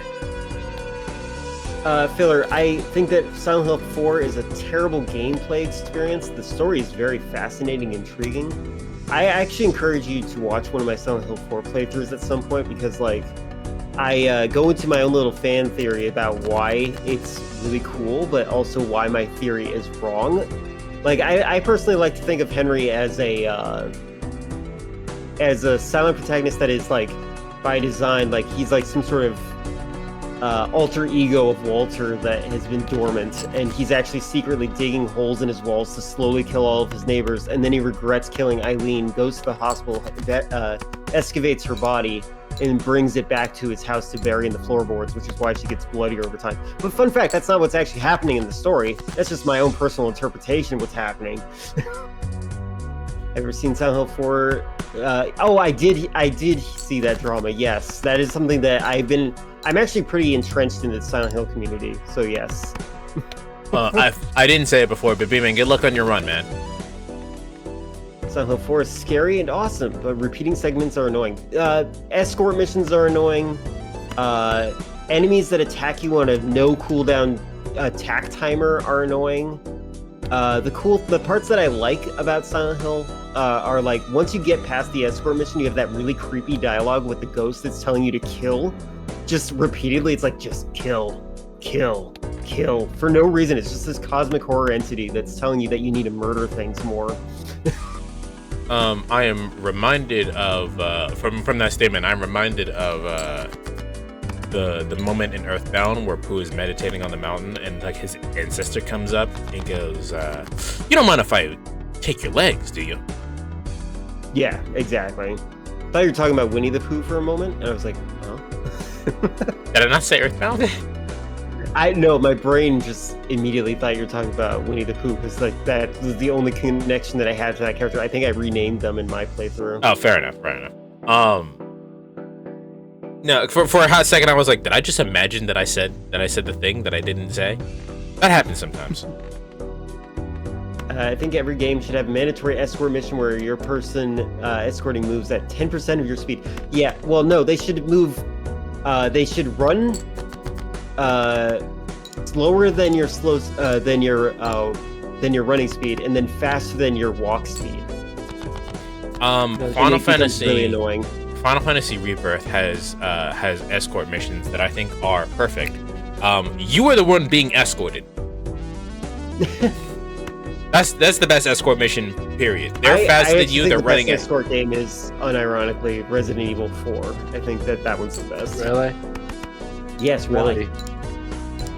Because the character does not get in your way. You have to actively aim at Ashley to kill her. I've seen Pudgy play that game. I think I have to disagree with you. It's so much better. I play Silent Hill 4. The best escort missions ultimately are when the AI of the person you're escorting just literally runs headlong into danger all the time, and then just starts like spamming whatever the help sound. Help! Yeah, like Ashley's, yeah, but you know, it's just that's I actually very rarely experience that. Well, do you ever play Resident Evil 4? You always play the Resident Evil DS, and it is so much better than Silent Hill 4. Is it better than the Resident Evil DS or whatever one you usually play on Fridays is? I actually don't know. I have complicated feelings about Resident Evil 4 in general. My least favorite part being the island part. I almost wish I could get to that part and say, okay, I'm done playing the game today, bye. But at that point, it's a sunk cost fallacy, and I'm like, I have to keep going. It's still better than Code Veronica, that's the main thing. Filler, you are 100% correct. You are objectively correct. The best Resident Evil is, in fact, 2. And I'm talking about both Remake and the OG 2. I think those games are fantastic. If all the other games just fell off the earth, those are the games that I would want to stay around. Filler also says, the only escort mission I like is when you escort the goat in Witcher 3 because Geralt is really fucking pissed off. I've not played Witcher 3, so I don't know what it entails. I assume that the goat does not do what you want it to, and your protagonist is also pissed that this goat is not doing what you want it to. I played the game, I can't remember that mission, but that is a game that I think I need to play on stream at some point. Yeah, that's the thing. Yeah, everyone should play it. And that was my get out because I don't know where I was going with that other sentence. Well, anyway. I just wonder, like, I think I'd frustrate a lot of people because, again, I don't really play romance mechanics in games. And it's kind of funny, like, my brain is like, my brain's like, oh, I gotta play this accurate to the character, and then romance mechanics come in, I'm like, oh, time to play like me. I've said it before that because my game of the year for all intents and purposes is probably going to be Persona 3 Reload. I like a lot of the characters in that except for one. She can go die. But the only romance that makes sense is the romance with the robot, because if you don't romance the robot, the final cutscene of the game doesn't make sense. Like, it's very weird and intimate, and if you're dating anyone else, this is actively cheating. That's funny. And no, Filler, I don't kiss all the girls in games. Your Stardew playthroughs prove this. Yeah, my Stardew playthrough is very much without any romance, but there are some characters that are actually trying to give me more dialogue than just one thing a day, so that's nice. Is it cheating if you're fucking the toaster? Yes. If they, especially if it's plugged in. Can't get into Stardew Valley. You know, Filler, I don't think I would have ever played Stardew Valley if it wasn't for people loving me playing the game. I've not actually seen that game play is like one of the so. most popular games on my account. Like I'm literally, I feel like in the game I'm actually farming views. Like I'm not.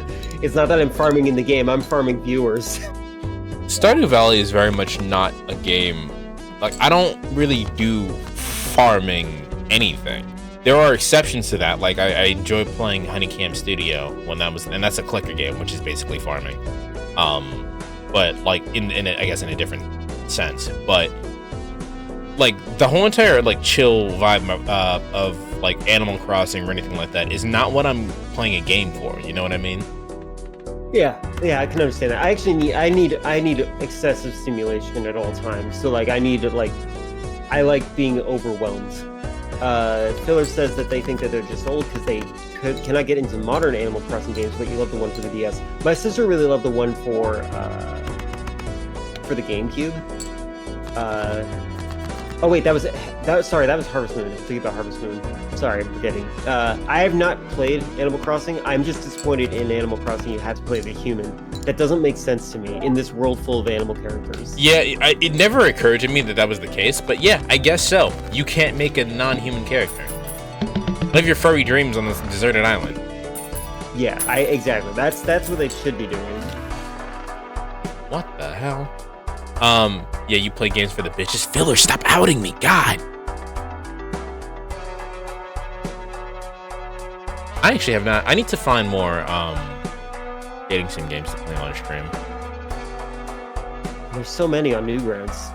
The problem is that dating sim games are also usually like there's two things that happen in dating sim games, and it's either the protagonist is a fucking freak and I hate them, or there's porn. This is supposed to be easier to relate to if they're freaks.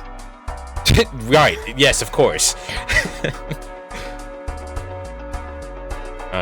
But yeah, no, like the one, like there was the game, I think it was called True Love 98 that I played, and I enjoyed the mechanics of the game. It was basically like a stat management game, but the protagonist is a psychopath.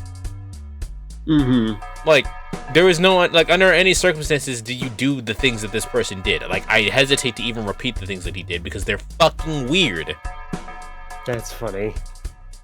Yeah, I have difficulty getting into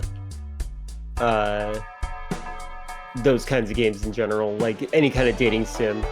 I'm going to read what Filler said because it was a paragraph. I was a complete monster to my sister in the DS version of Animal Crossing. I'm ashamed I did that nowadays. So as a kid, when my sister went for food, I opened her Animal Crossing, all her stuff, got all of her stuff, replaced her wallpaper with just pure white, and then I went to her village and I took it all. When she came back, I told her a robber took all her stuff. That was evil of me. You know what I used to do, Filler? My brother, my sister, and I used to play Skyrim and Oblivion on, we took turns playing the game, and the way we did turns was either 3 days went up, or you died. So what I did was I put the poison apple on their healing quick access bar, so that they would rapidly spam the heal button to heal, but they would be chomping down on a poisoned apple really quickly. And that they actually did think it was so funny that I managed to do that to them, that they did in fact give up their turn faster because they thought it was hilarious.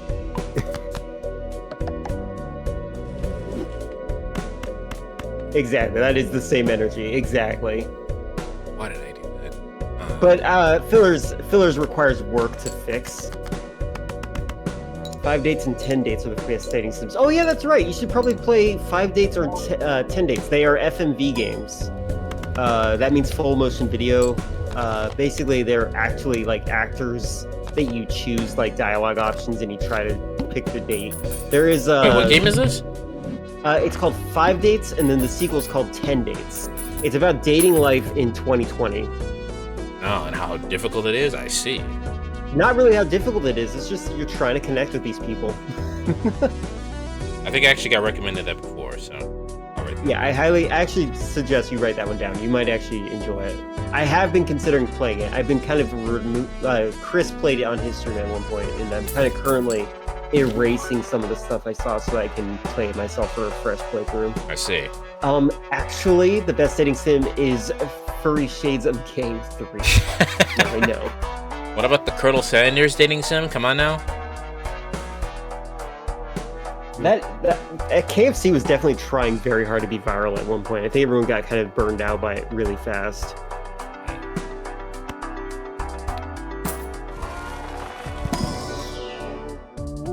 Give me the bank card.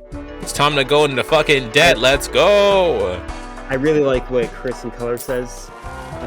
Filler said the best is Furry Shades of Gay 3, and Chris in Color said, I missed the first 2. Can I jump into 3?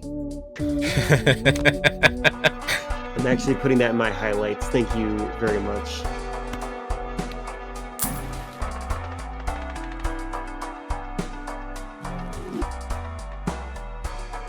Oh, the game. You'll still be missing out on a lot of the important story. It would be like starting at the end of Evangelion without seeing the series.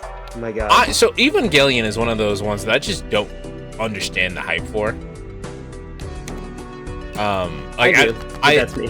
I tried to get into Evangelion, and the way that Evangelion presents itself is that it presents itself like the world is happening, and like you as like a viewer have to figure out what's happening. And I don't mind that, but like there's so many buzzwords that it just kind of takes you out of it. You know what I mean? Like I feel that way about Death Stranding. Yeah, I rant about Death Stranding for that reason. But I think that it's a love of mecha anime that is also like incorporating like religious themes on top of what is the word? On top of like oh yeah, that's right. I'm avoiding using the word subversion because some people hate hearing the word hearing Evangelion is subversive. I don't know if anyone in here thinks that. I personally think it is. Wait. Did JA fall asleep? No, JA is actually more of a lurker when it comes to being in chat.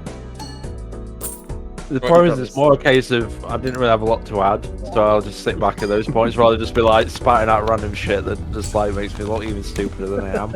You don't sound stupid. None of that. We don't do that here. I know what I am, but thank you. Don't worry, you haven't fooled me yet.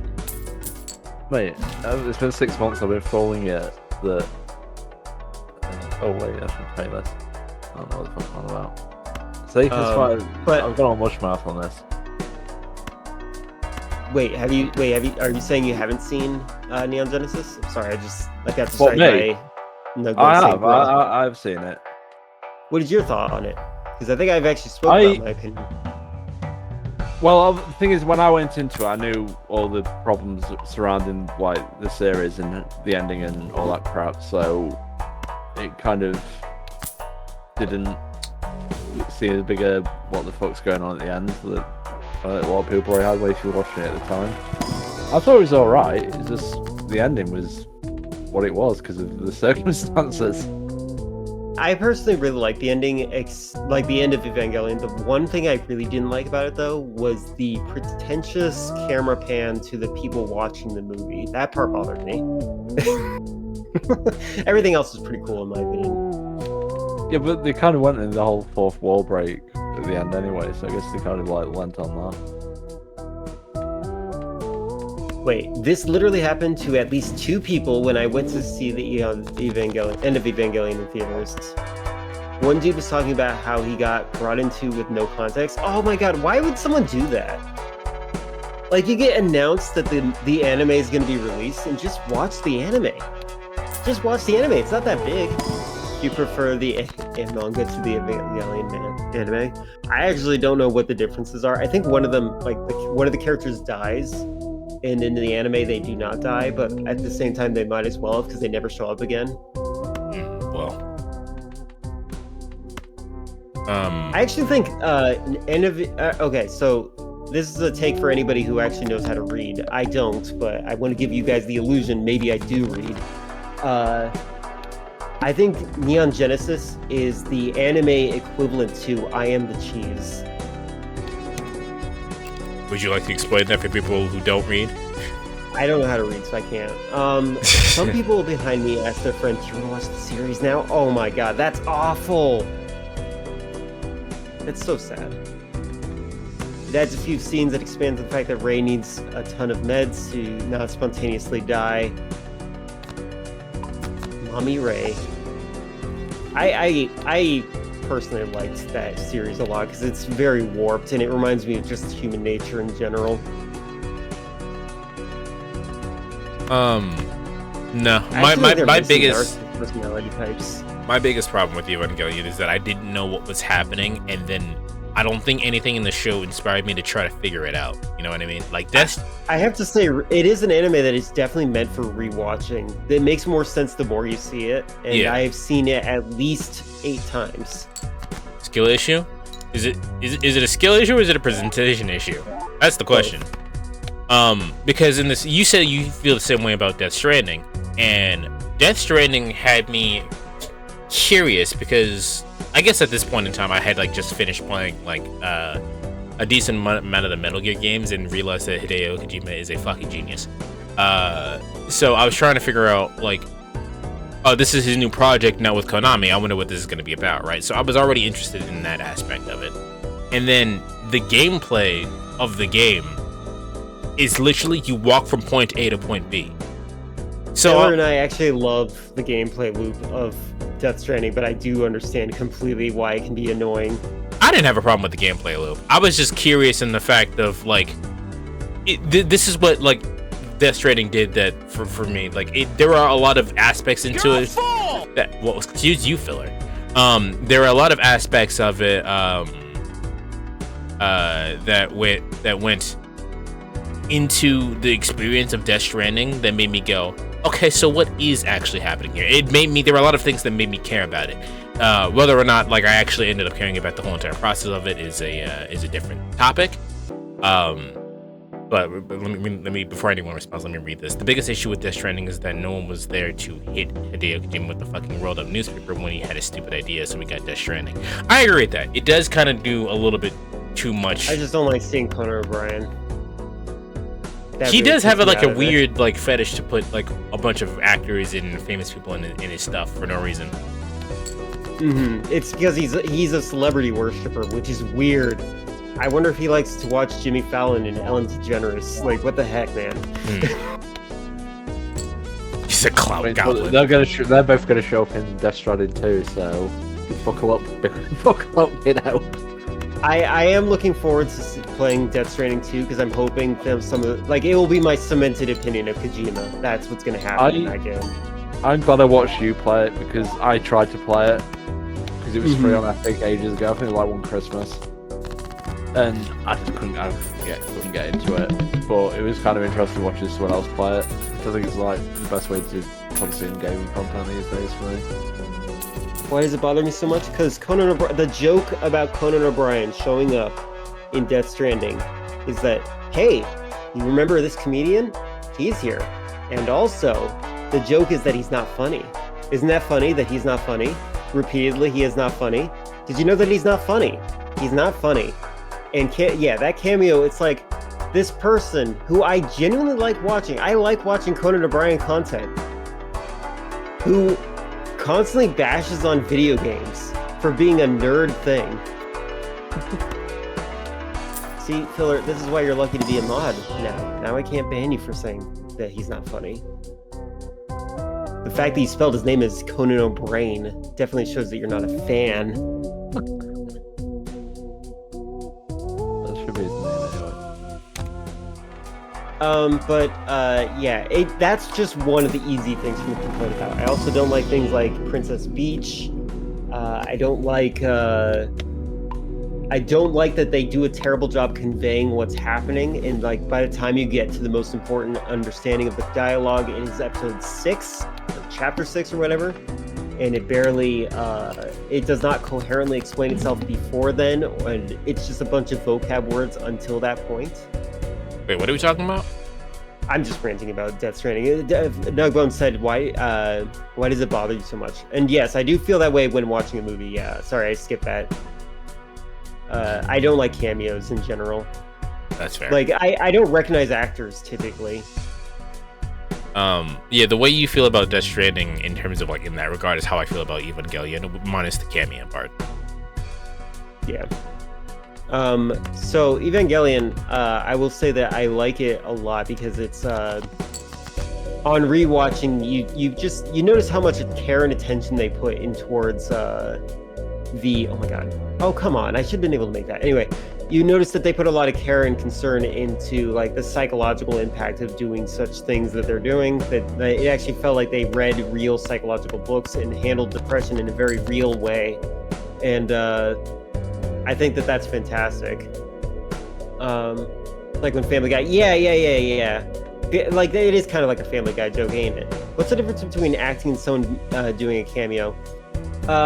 Donald Trump in Home Alone, Donald Trump in the Little Rascals movie. That's what the difference is. Just the fact that he is Donald Trump and in the movie. Like, Shit. why is that? Shit. I just killed my run. Fuck.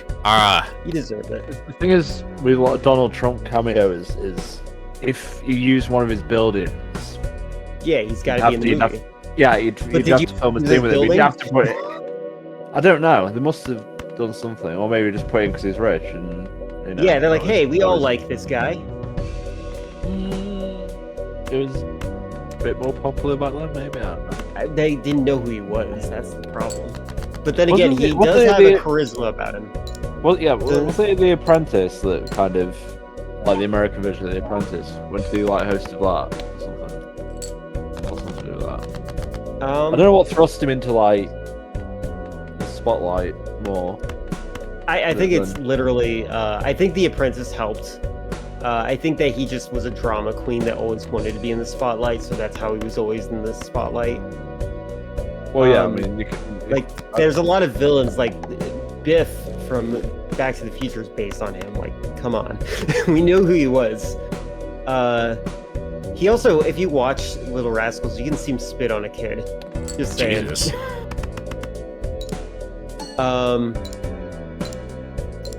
So, I also think that, All right, never mind. I saved my run. Everything's fine. good job. Bowser in the original was based on Trump as well. Exactly. Yeah, that's another truism. He was just in the cultural zeitgeist all the time. Like, he represented slimy corporate, and somehow not anymore to some people. Don't understand. So hold on, let's see what's the difference between someone acting and someone making a cameo. Cameo isn't someone really acting, they're just playing themselves. Yeah, it's like, hey, recognize this person. It's definitely a difference. And also, like, Conan O'Brien has made cameos before, like in the movie Vanilla Sky. And when he's playing himself there, he's like literally just doing an interview like he normally would. And in Death Stranding, it's just like, the joke is that he's not funny, and it's just not a good joke. But that's also, again, not my big problem. My big problem is, again, you have to go through half of the game to get actually an understanding of what's happening in the story. And then when you get to that point, like, you have to fight there a bunch of, like, padded missions to get to that point. And Sam is just taking a shower and, like, looking completely disinterested in the conversation. So, like, he has the same personality type as Venom, and that might be just the celebrity issue of Kiefer Sutherland just falling through. I'm just randomly saying things. Oh, at this Venom point. Snake. You said Venom, and I thought Venom from Spider-Man, and I was like, what is he talking about? Oops. I am now 100% lost. Yeah, in my context, I was like thinking about all the things that are connected to Kojima. No, Sorry. that would have made more sense. That was a me thing. Also, Filler, you were right. The Brad Pitt cameo is a really good. That's a genuinely hilarious joke. I thought that was a great cameo because that's like, oh, and because it's also self-aware. Like they know why it would be funny to have the Invisible Man be played by Brad Pitt. Like that's funny.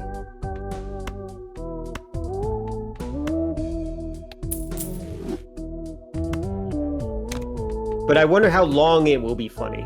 Like, eventually it leaves the pop culture zeitgeist, and then you just have a not funny joke. Everything is very subjective within the time frame that it's happening. Eventually, Conan O'Brien will be completely unheard of, and no one... Like, right now, if I told you who Conan O'Brien is and asked you where he's from, your answer should be, he's that guy on that podcast, right? Because he doesn't do his show anymore. He has a podcast now. I recognize Conan O'Brien as the guy with the hair. That's it. Yeah, the guy with the hair. There was a joke he once did, I think, that he's not allowed to change his hairstyle because it's too iconic, and his producers would not air him if he did change it. I think he also got hair plugs to make sure he had it still.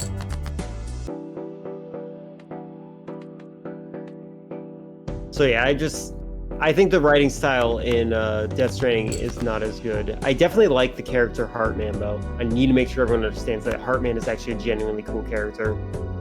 If you ask anyone in England who he is, 99% would say, who? Yeah, I think you have to be Irish to know who Conan O'Brien is in the United States. I really like the character Fragile. I don't remember why, but I liked her.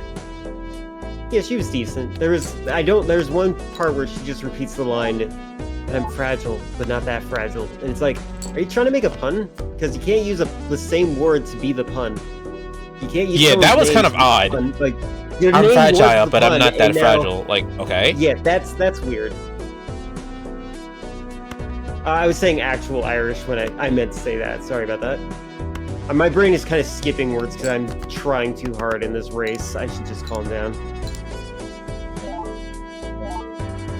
Like, hey, famous person from Ireland. I'm fucking silly is what I am. Gee, I was waiting for a particular card so I can get a particular hand. Not realizing that I literally the last round I made that hand easier to get. I had it in my hand already. Filler, he's not from Ireland, but he has a very Irish-heavy family and living condition. Like he has like multiple siblings, and I think he's the youngest. Like I think he is American. But I think that he might be second generation.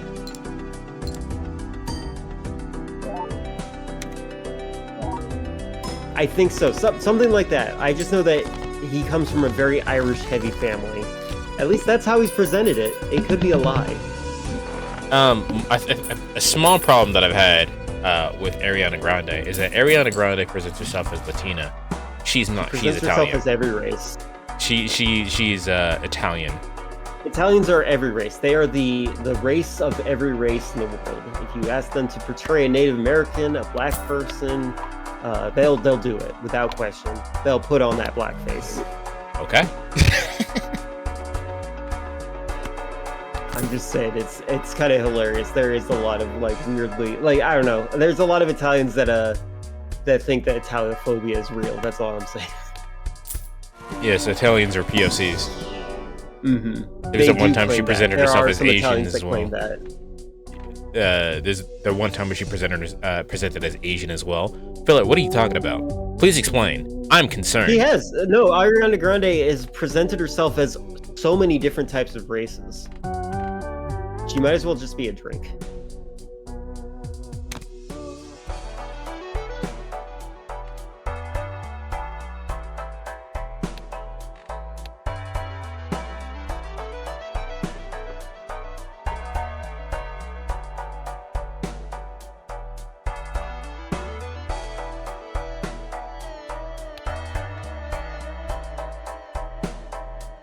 There was that time she did her makeup that was literally designed to make her present as Asian. Yeah. Asian baiting or whatever it's called. That's upsetting. But it worked, I'm sure. Oh no, the problem is that it works. Like nobody would do it if it didn't work. I actually, Jumbo Scorpions, from my chat, is from Singapore, has described me as racially ambiguous, and I thought that was interesting. What, Like maybe I could okay. be a Ariana Grande type person in the future. Maybe I should Asian bait. No, you look like a white dude to me, man. I agree. But I'm talking about someone who's from Singapore said this to me, so maybe. I don't know. Maybe they see the potential that I don't. Maybe I should get myself some producers. Not as upsetting as their fucking shite music. That's her biggest crime. I like some of her music. I don't know any of her music. I just know she's a celebrity that is very small. And probably a kid. Was she a Nickelodeon? Yeah, she was a. She's one of those people that like the Dan Schneider. Yeah, Dan. Okay, got it. Yep. I actually hated anything Dan Schneider produced in Nickelodeon. Anytime something like that came on, I never watched it, so I especially don't know anything from that. I had a friend that like obsessed with watching iCarly, and I just was like weirded out by that. I'm like, why? Like this show's for like 5-year-olds. It was a thing that was on. Yeah, no, I'm not trying to hate on anyone who does, but I'm just saying that like it's weird. I hate literally all of her songs because my brother plays them over and over and over and over. Well, that's a different reason to hate her music. It's not that her music is bad, it's that you're sick of hearing it. Filler says, didn't have Nickelodeon because that channel cost money. I was very fortunate. The people in the house that I lived in when I did have Nickelodeon, they lived in it before us. They forgot to stop paying for their cable bill. So I had free cable the entire duration that I lived there. Like, how do you actually forget to do that? I don't know. They had it on auto pay or something. And it's just so funny. I was like, oh my god, I just plugged this in and it works. And I'm like, what? We didn't pay for cable and you just watched cable. Nice. Yeah, Oh no, her music is bad and I'm sick of hearing it. Well, I mean, I like some of her music, but that's not has nothing to do with how she is a person. I like some of Kanye's music. Kanye is a terrible person. Keanu's an absolutely terrible person.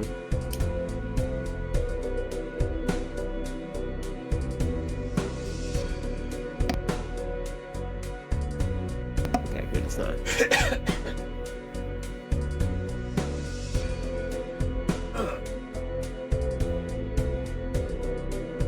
Alright, how do I pull this out of my ass? Did you watch the Dan Schneider apology video? No, and I never will. It's cringy and weird.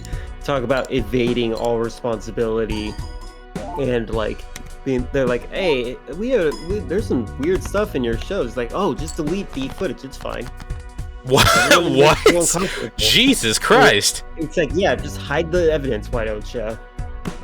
Dan doesn't have a ukulele apology, then it's worthless. I agree. I need to get myself into ukulele for my inevitable controversy on Twitch. I was actually thinking about making an apology video for my YouTube channel. Just like literally apologizing for nothing, but like just doing it for the heck of it for fun. Oh, I think I did that. Yeah. I think I did that like a year or two ago. I apologize, everybody. I'm so sorry. I didn't know how this will affect everyone. I've said the N-word too much this year. That's funny. Also, Filler says, just delete the footage. What is this, the BBC? Ho ho, lost media joke, am I right? I'm telling you right now, Jumbo, or not Jumbo, sorry, Filler. Your name is same color as Jumbo. Filler, I am, like, enthralled by the fact that the BBC is insane about, like, lost media. Apparently, there are some people out there that are afraid to come forward with Doctor Who episodes that they recorded because that footage is considered lost, but they might have it in their house, but they're not releasing it because apparently the BBC will sue them upon realizing they had a recorded copy of it. Like, what the heck? Yeah. Like, you guys did a terrible job preserving it, and you guys are gonna sue them for properly taking care of the thing that you got rid of? That's how I feel about links relying on Twitch archiving streams. I agree. I need to upload. Sorry, Dragon, we're taking away your N-word pass. What? So what? You get a fucking Joe Biden me and just suck away the melanin out of my skin? Is that what's going on right now? No, we're gonna do the Michael Jackson thing. That's not funny. He had a disease. There's a really great video footage of somebody saying, name it. He went up to a random white person. It's like, name 5 white people, and they named one, and then the second one they named was Michael Jackson. Like, no, he wasn't white, and then they failed the quick test. Jesus Christ. Why don't you name 5 white people right now? I can't. Why not? Because I don't know any people that are white. You know me, kind of. I don't. You're not white. What? I'm taking away your white card. Wow. I don't know what that means, but okay. It's just the power of white people. It's the ability to disable people from being white. Name a woman. Exactly, that's the one. Name a woman. Yeah. A woman? Just one? Come on! Name a woman!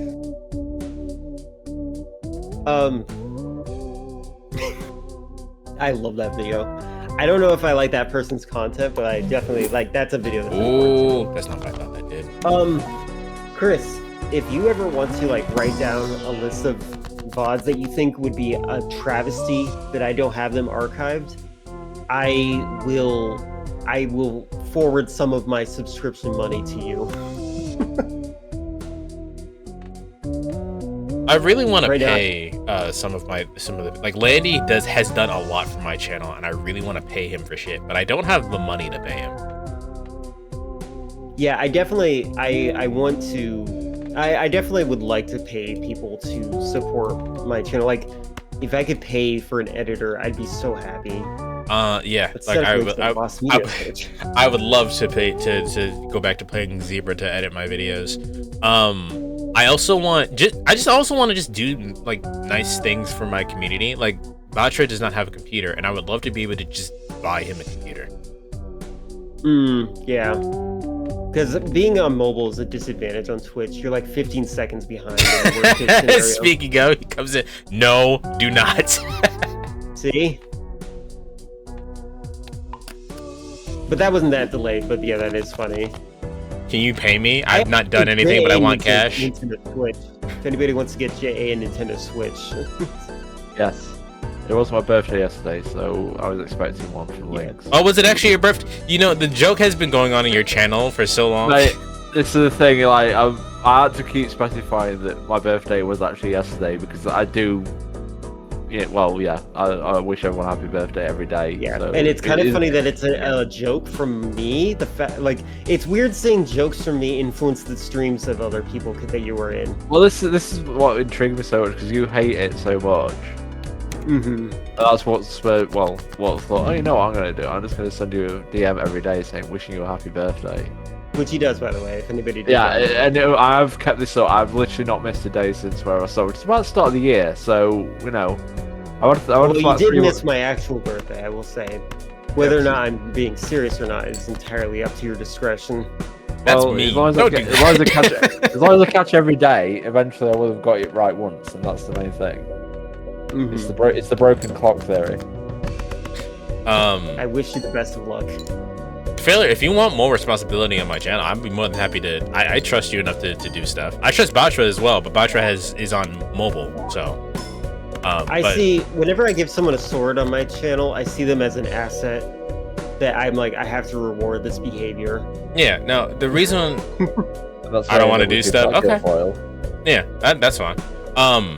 The reason why I haven't modded Balatro is because Balatro is on mobile, and I think that would be much, that'd be too inconvenient for him on a mobile platform. And Filler, I just think I just think you're neat. I have none of what you've ever said. Literally none of. I have no problems with any of your opinions at any point.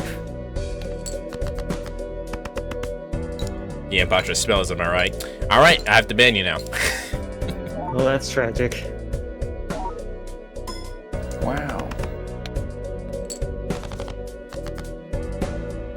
Do they smell like a Smash Bros. Player? I was one of those at some point. Did you also stop showering? Which apparently is the thing. It gives you more power. If you smell like shit, your opponent can't focus. There's some truth into that.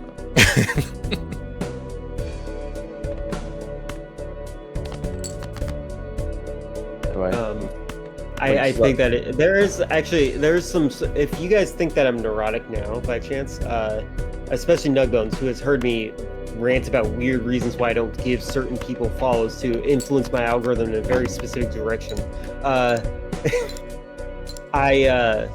want to point out that I also like one of the ways I can confide in you is if I know for a fact you have a family history of like Alzheimer's. What? I am absolutely insane.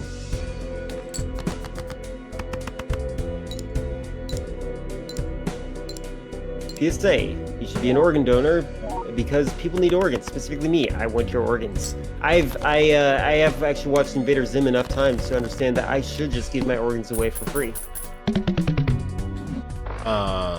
Also side tangent, holy fuck, my glasses is fucking dirty, I need to clean them. I could technically be blind because my eyesight is really bad. This is one of those things where I just cannot relate. I've always had perfect vision. And I can't imagine paying to see. It's tragic. The few times that should be like a human right.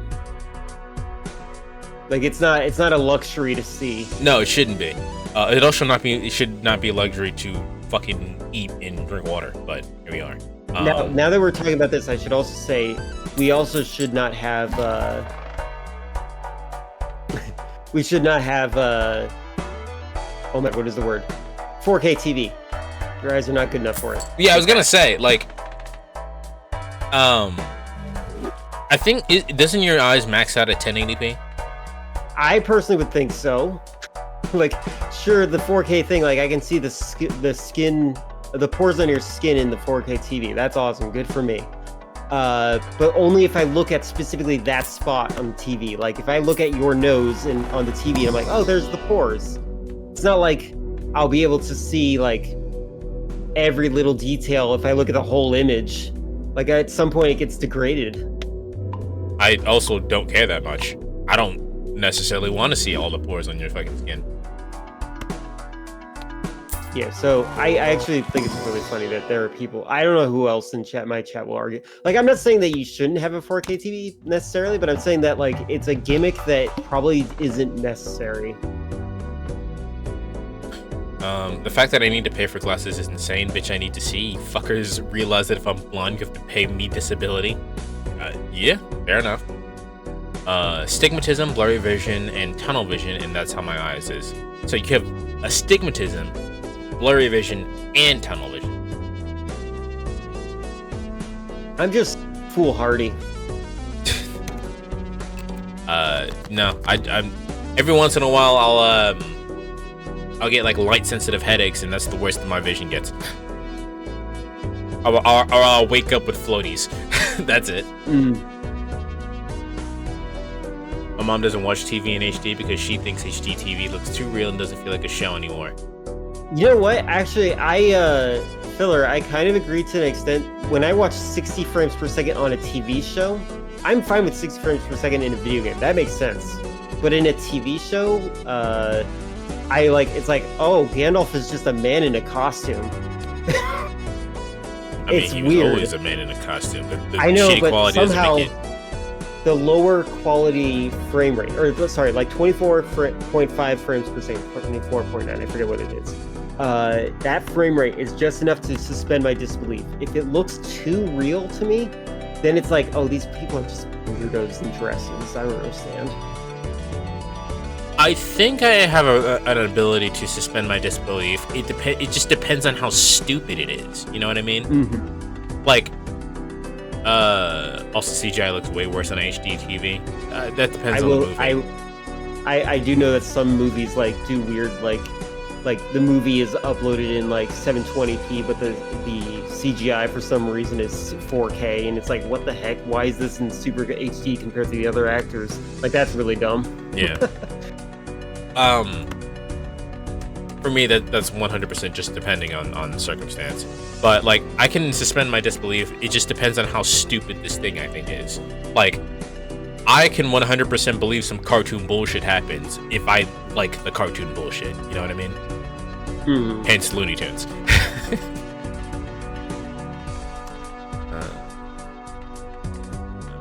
Batra, do you need glasses legally to drive? Do you have like a license that tells you this person should be wearing their glasses? If they're driving without them, you need to take them in. Got it. So, do you have the kind of glasses that like magnify your eyes?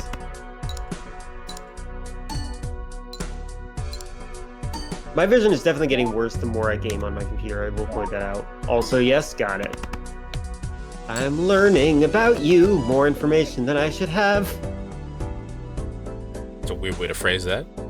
It's the reality of it, though. There's a movie that I wanna watch called Renfield. If anyone knows what that movie is,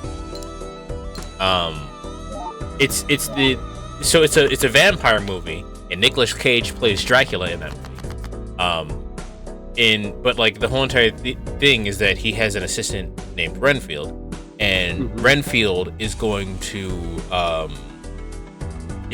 like these group therapy sessions to find.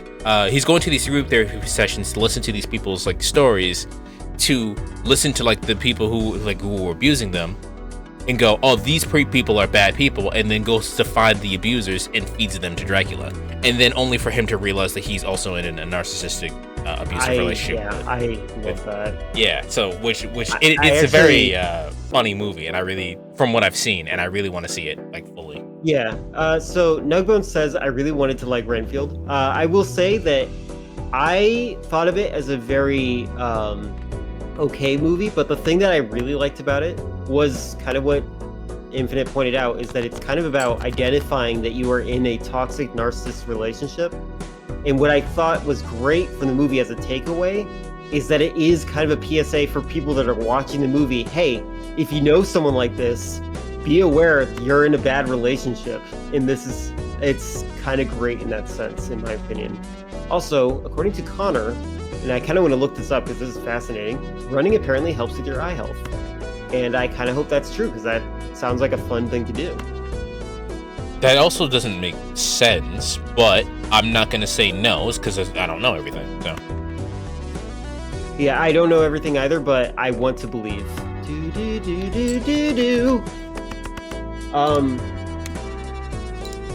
But I'll look into that, actually. I'm really curious. But yeah, Nugbones, what was your problem with the movie without any spoilers? I think that I don't know, I get kind of tired of Nicolas Cage personally. Nicolas Cage plays Nicolas Cage in every movie that he's in. Yeah, I like the movie Face Off with him though, where he's basically pretending to be what's his name? Whoever the opposing actor is, I can't remember. I want to call him Steven Seagal, even though that's not his name. Running or walking for 30 minutes a day can help reduce risk of age-related cataracts. Okay, there you go. Well, mine is more about focusing too much in one direction. You did love Nick Cage in it? That's good. And you thought the writing was weak? Yes! A little too propaganda for you. I agree, there were some propaganda moments in that movie. I also felt like it destroyed my ability to really immerse myself in whatever world they were trying to build. Not like the Barbie movie did a good job like dispelling my ability to believe in the world. This one did not, but that's how I felt. Can you improve your eyesight naturally? How to improve eyesight? Natural remedies can permanently fix conditions like nearsightedness, farsightedness, and astigmatism. But healthy habits like regular exercise and eating a more nutritious diet can improve your eye health and eyesight. I refuse to eat healthy. How dare you, J.A.?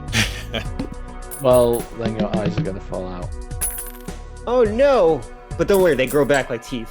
Yeah, they do, yeah. You get two, it's like your own baby eyes at the moment. Yeah, I have my baby eyes. You get your adult eyes eventually. Actually, fun fact for you, the reason that we see kids as having large eyes is because they are born with their adult eyes. Yeah, your eyes don't grow. You grow into your eyes. Yeah, exactly. It's so wild. I think after a certain point, your skull stops growing as well. So they just have like their actual skull for the rest of their life. Yeah, the soft spot has to grow over. So glad that Kenny Lynx has never saw Enemy of the State. I have not seen Enemy of the State. So be glad.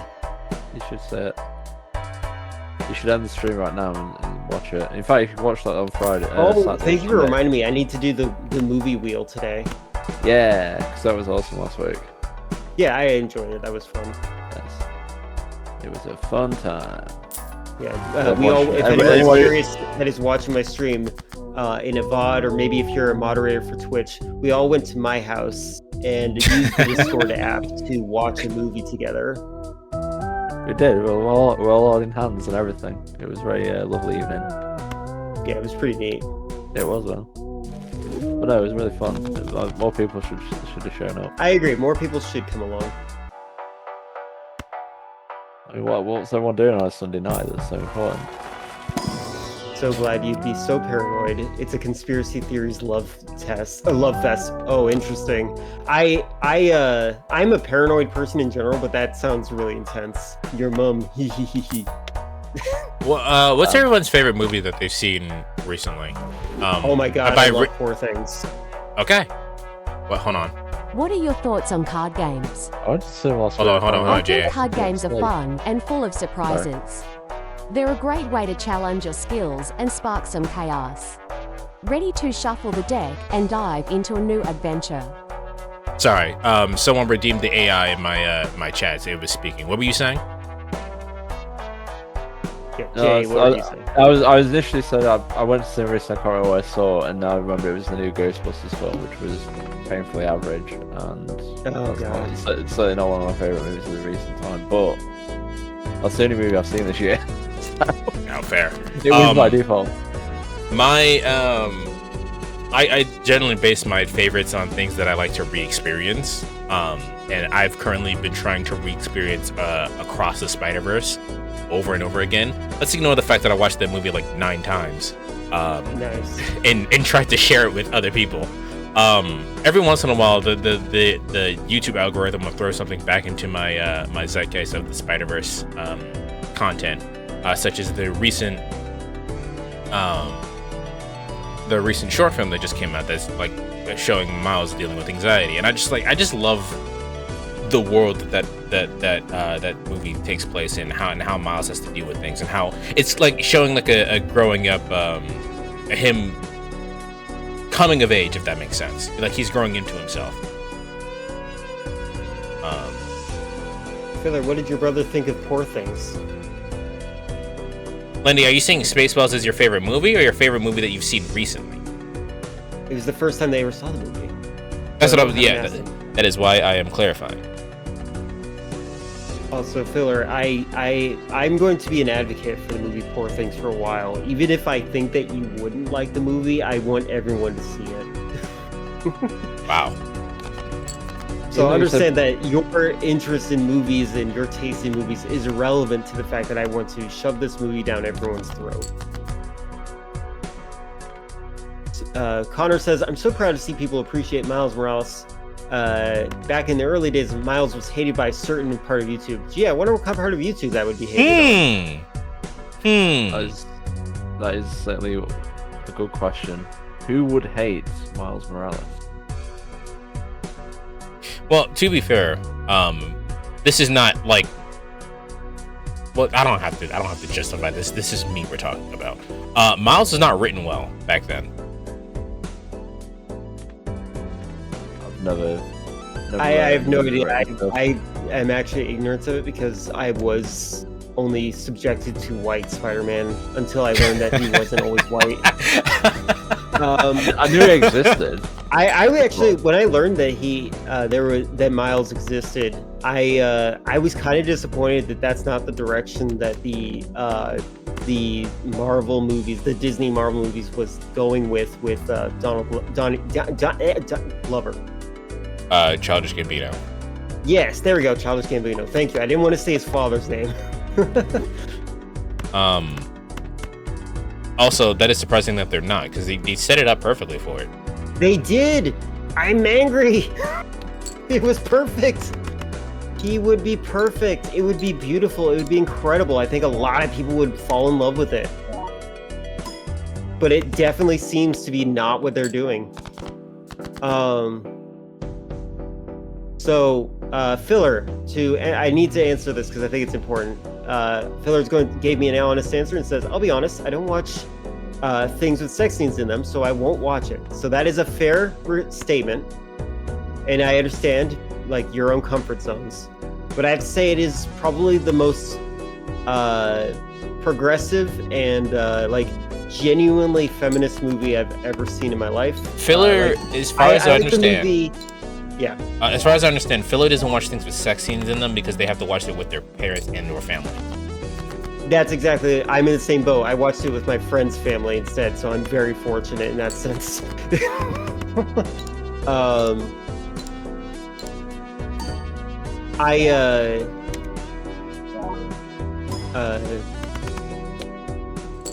So I just want to say that, like, it's, if you are able to, I highly encourage it. If you want, how do I explain this? Like, never mind, I don't know how to say it. All I'm saying is that I think it's worth it, and it's definitely awkward, but like, it's not forcing this. Like, that's the whole point. It's acknowledging women. It's like the one power that men are envious they have. Like, that's why incels exist. That's why you have people complaining about the fact that there is a girl who used a green screen bikini and used it to project the game she was playing on her butt, which I think is hilarious and creative, but Twitch and incels have problems with. So I'm just saying that, like, it's just interesting. I don't know. To be fair, that is funny too. Yeah, it's so funny. It's so hilarious to do that. And incels get mad about it. And I don't understand that mentality. I don't like, I'm on Twitch. I get it. There are hot tub streamers and stuff like that. But like, the people that were going to go to the hot tub streamers, they weren't looking for my content to begin with. They're not reaching my audience. I don't care. And people that react that way are just weird to me. I don't get it. I see how Twitch has an issue with it basically distributing stuff. And I think that they should have a category up for that. But I don't think that, I think that you should have like like my streams are plus 18 because of the conversations I cover. But yeah, I'm just venting a bunch of random things and playing Mario Kart at the same time, so it's difficult for me to really explain it. I haven't watched a lot of movies recently. Leave the World Behind was pretty cool. What's that one? I haven't heard that one.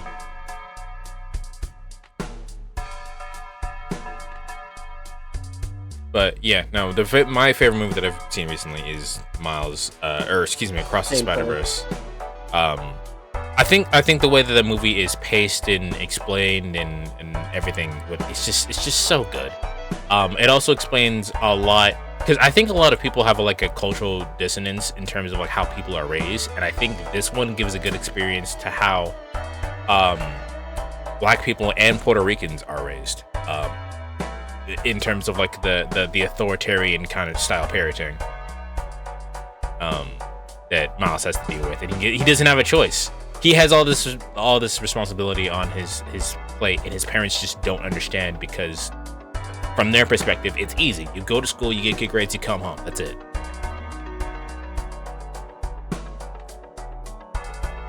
To just one final footnote in what Filler is saying. Filler says they have no issue with it, but they get whether Twitch would ban it. I want to say I agree. Twitch TOS building, I'm fine with. The weird people on YouTube complaining about it are weird people complaining on YouTube about it, and I don't want to deal with that. That's all. That's all I'm saying. Yeah. Like, from a business owning standpoint, completely get it. From a I'm going to complain about women standpoint, I'm weirded out and confused. Yeah.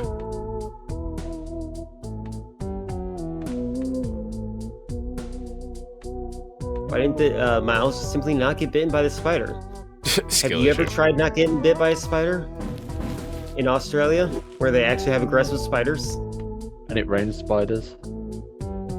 You know, I Connor found out that in Australia you could flush the toilet and a swarm of frogs will come out of the toilet. I'm not about that. I'm good.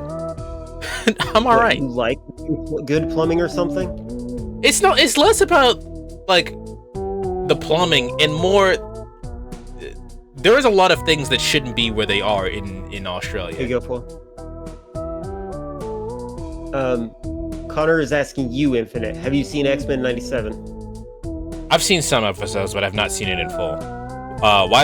This has come up on my in my zeitgeist of YouTube recommended. Why is everyone talking about '97? They are currently remaking it, I think, and people are upset that Rogue has been given the Solid Snake treatment. Oh, she has no ass. Nerfed.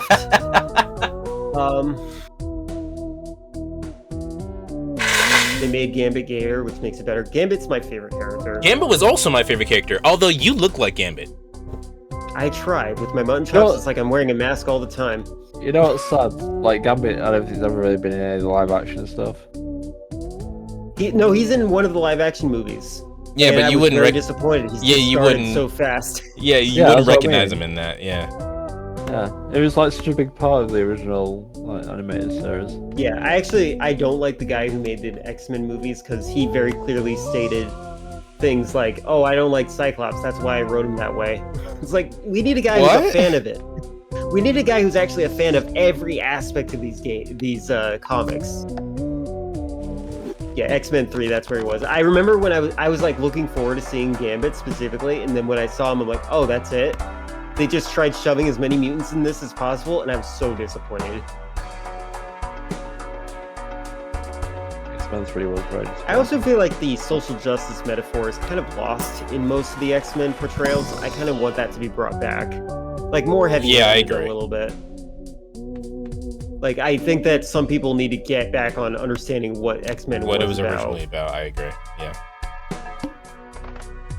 You keep taking Black History Month from us. Well, what about White History Month?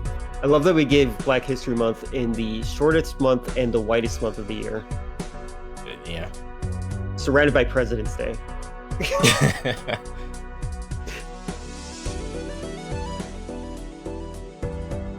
So we have Executioner as a villain. He's very anti-mutant, anti-minorities, but he has a speech. He's like, normal people have it bad too. Stop pushing your, quote, agendas after us. But I'm non-binary. I don't have an agenda. Sorry, I just wanted to say that. Go for it, ask me a question. What is your question? Does Jay give a 1 minute rant about some random subject? And I probably could. You know what, Lynx, we've done really good. We haven't talked about Sonic yet. Oh, there you go. Well, we haven't talked about Hitler it. While we're at it. Let's talk about Hitler because it always goes, like, if you talk about politics, it eventually has to go back to Hitler. Why are we bringing up politics? That's so not needed. No good comes from politics. Yeah, got the wrong message now. People are rooting for him. Yeah, that is a definite problem, Connor. The political message of Bubsy 3D. They should have never made a Bubsy 3D. Oh shit! Oh, it should have stayed in 2D land. Would you guys be interested in me playing Bubsy? I might play that this Wednesday. No, God. If it's a Wednesday stream, I think it'd be fine. However, you have to put up. I think you like legitimately have to put up a photosensitivity warning. Got it. I will keep that in mind. You should also put with one that the game is terrible and it should now be called Wank Wednesdays if you're gonna start playing shit like that. Can the rate be the about wankiest losing games two ever? Nintendo Switch Pro controllers in a bar? That's so sad. Shadow the Hedgehog game is my favorite. I just replayed it, Connor says. Okay. Okay, so the thing is about Shadow the Hedgehog is that there were a lot of aspects of it that could have made that an amazing game, but Sega. I'm not saying that you're not allowed to like that game. I'm just saying this is objectively bad. I love Shadow. Shadow is my favorite character in the series, but that game is a bad game. Yeah. It is amazing. Fuck you. Listen, I Am All of Me was my theme song in fucking middle school, all right? I was jamming the fuck out of that. I am all I am, all I am, all right? It's a bad game. Is Shadow the Hedgehog the one with the gun? Yes. Connor says that's a blasphemous statement. That game was terrible. Listen, just because I speak the truth doesn't mean you can silence me, all right? Sonic's another series that just did not transition well to 3D. It was a perfectly great 2D game. But I do wonder how, like, what you would have to do to make it more advanced. I kind of like I think that there's like a mechanical style that is like missing from it. Like somehow make Wario or like Pizza Tower, make that into a 3D setting. I feel like that's very possible. Like those mechanics in 3D. I think that would translate well for Sonic. I think the biggest problem that Sonic, I think I actually mentioned this before. The biggest problem that Sonic has in terms of like gameplay aesthetic in a 3D space is that Sonic is too fast and runs past all the assets. Yeah, I agree with that. Like, what's the point of all this weird detail if you're just gonna ignore it? You don't have any time to like appreciate anything you're seeing. Your nan's a bad game. My nan's dead, filler. How dare you? Connor, I agree. Sonic 3 will probably be the best one in 2024 because the other two films were far too good. Yeah. I do think that I did see the first one. I didn't see the second one yet. Second one is so good. I actually was surprised that I liked the first one. I remember going to the theaters. I'm like, oh, time to hate it. And then I started like, oh, wow, it's an actually good kids movie. This movie's not for me. I'm glad you had the forethought of this movie is not for you. Yeah. Because I recall watching a review. I think it was actually by the YouTube channel Wisecrack, and that's what made me unsubscribe from them. I'd be like, oh yeah, this is the Sonic the Hedgehog movie is this and that, and I don't like it because this happens and da da da da da. I'm like, this you're two grown ass men talking about a kids movie. This movie isn't for you. Mm-hmm. It literally is for kids. It's really fascinating to me. Like I think that like if I was like the age demographic, I'd love the movie even more, and I'd probably watch it on repeat. Like it was actually like the only jokes that I hated from it were the Olive Garden jokes. Yeah, I hated the Olive Garden jokes. Like, what are you doing? Balatro, I'm sorry to hear that, man. I have a great aunt that passed away a couple of years ago. Actually, my grandmother passed away a couple of years ago too. Now that I'm thinking about it. But my great aunt used to take care of me when I was a kid, and it was like the first time, like as a kid, I actually felt like freedom, and I feel like I didn't talk to her enough as well. You know what I mean? Like she had a lot of insight, specifically to how my dad was when he was a kid, and for all intents and purposes, she was like the mom to my dad, and I got to like hear about how my dad was when he was a kid, from the perspective of not my dad, you know what I mean? So I feel like I should have talked to her more before she passed away, but you know, it is what it is, I guess. Don't like I don't know. Don't like the part in Sonic 2 where the fat bride shoots lasers at government agents for nearly 20 minutes. I don't know what that means because I haven't seen Sonic 2. So because it's a live action movie, we have to have the part of the movie where all the humans do stuff that's important to the movie. Oh, okay. Humans have to be part of it. It's like Independence Day. They're just watching our world. Yeah, the thing about live action movies is that a lot of things get live action movies that just don't need to be live action. Like there is no reason why Sonic in any capacity, shape, or form needs to be live action. Like there's just no reason for it. Why couldn't this could have been a fully? You could have used all of this budget to do a fully CGI movie, and it would have been just as good. Beautiful. I was wondering, did you manage to introduce Sonic to her at least? Who was this directed at? I think you. Me? My great aunt was always old at that point. So anytime like I drew Sonic or something, she always just referred to it as, "You still draw those funny looking characters?" Yes, you did write too much. How dare you, Connor? Connor wrote, "My little brother has autism and he loves Sonic. I think everyone who loves Sonic has autism, including me. Actually, Sonic the Hedgehog is very beloved by autistic children." There we go. Because of his ability to emote. Also, because he's yellow sometimes. It's easy to understand his feelings and emotions, things kids with autism struggle with. Yeah, I agree. I think that Sonic is a weirdly easy character to attach to if you have autism. Jumbo, I did. I want to give. I saw that I have a lot of things in my Discord. I'm currently. After I'm done streaming, I'll respond to everything. I'm autistic and don't like Sonic. Balatro, are you sure? Batra, you should give it more of a chance. Did you know that Sonic appeals to autistic people? So my thing about Sonic is that I would be 100% okay if a Sonic video game never comes out again and we only get cartoons. Yeah, that'd be cool. I think he works better as a cartoon character than he does an actual video game character. Me too. But what cartoon character what version of the cartoon would you try to bring back? I personally like Sat AM. Sat AM was cool, some people but like I think Manic the Hedgehog and stuff. I like the Sat AM in Sonic Underground, but I think the version that I would try to do is the Sonic Mania adventure style, where it's just a sound like cartoon. That would be amazing. That's too expensive though. There's no voice acting. Too expensive. I would be 100% okay if every Sonic game after Generations never came out. Especially with the fact that there's the Sonic fan community has been single-handedly carrying that franchise by itself, in terms of fan games and whatnot.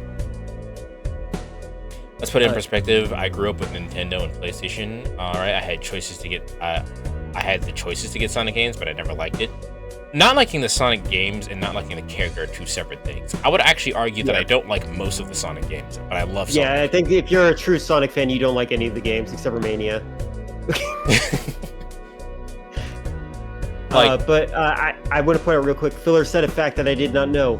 Fun fact, ever since Ken Pender sued Sonic Comic over his character, Sonic has not been allowed to cry in comics. Yes, this is true. It is the dumbest thing ever. That's insane. I did not know that. That's hilarious. I've talked to you before about the Sonic mandates in like certain ways that Sonic has to be written.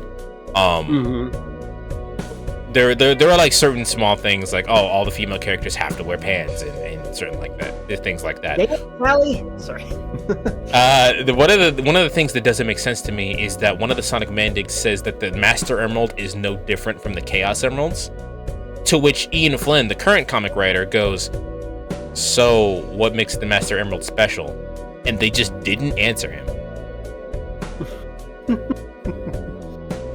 And this is one of those things where you just go like the source material is actually just wrong. Yeah, exactly. They're objectively wrong. And I've mentioned this before. I've definitely talked about this. The Sonic mandates also state that Shadow has no friends, and that is also objectively wrong. At the very least, Rouge and Omega are his friends, but that is objectively wrong. And no scene that they're in together makes any sense if they're not friends. I agree.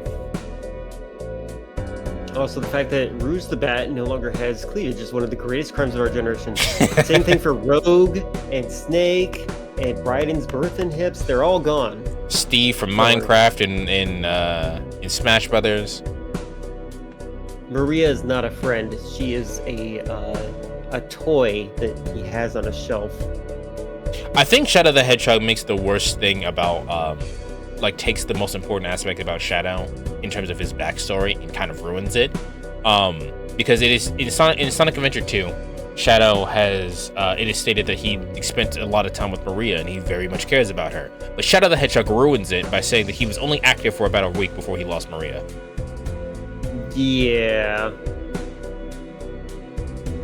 Zelda actually stole Snake and Samus's cake in Smash Ultimate.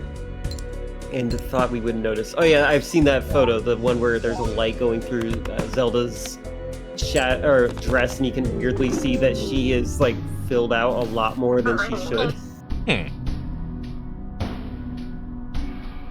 Stop slandering Shadow, says Connor. Shadow is my. If you literally look at my stream right now, you'll see that my stream avatar is Shadow. There you go. I love that character. It makes me mad what they did to him. It makes me mad that he is now just Batman. That's funny.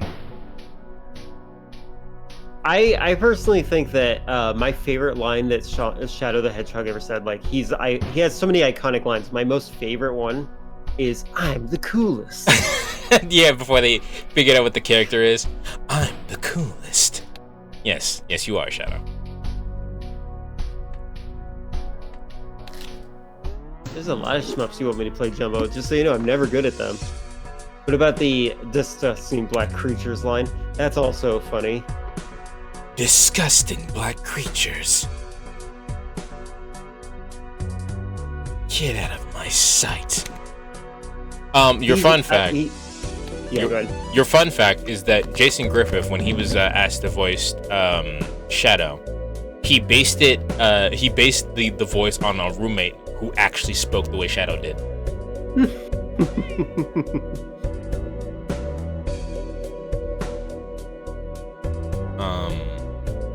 Where's that like the damn Shadow, fourth it's chaos objectively emerald? a black character.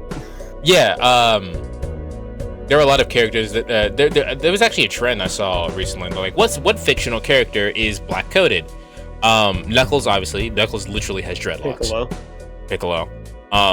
Some people said Sonic, and I was like, Sonic? I'm not really sure about that one. And to which they responded, and I might need to explain this. So by all means. White. Sure, yeah, Jaleel White, but they specifically responded to him being Team Light Skin, and I might need to explain this to some of you, but colorism. No, yes, but no, it's not. It's not colorism the same way that colorism is like I'm dark and you're like It's colorism in the sense that like people who are lighter toned act a certain way. And Sonic also acts that certain way. And I remember one time Spirit said a word that you were like, I'm not sure if you can say that. Yes. yes, indeed.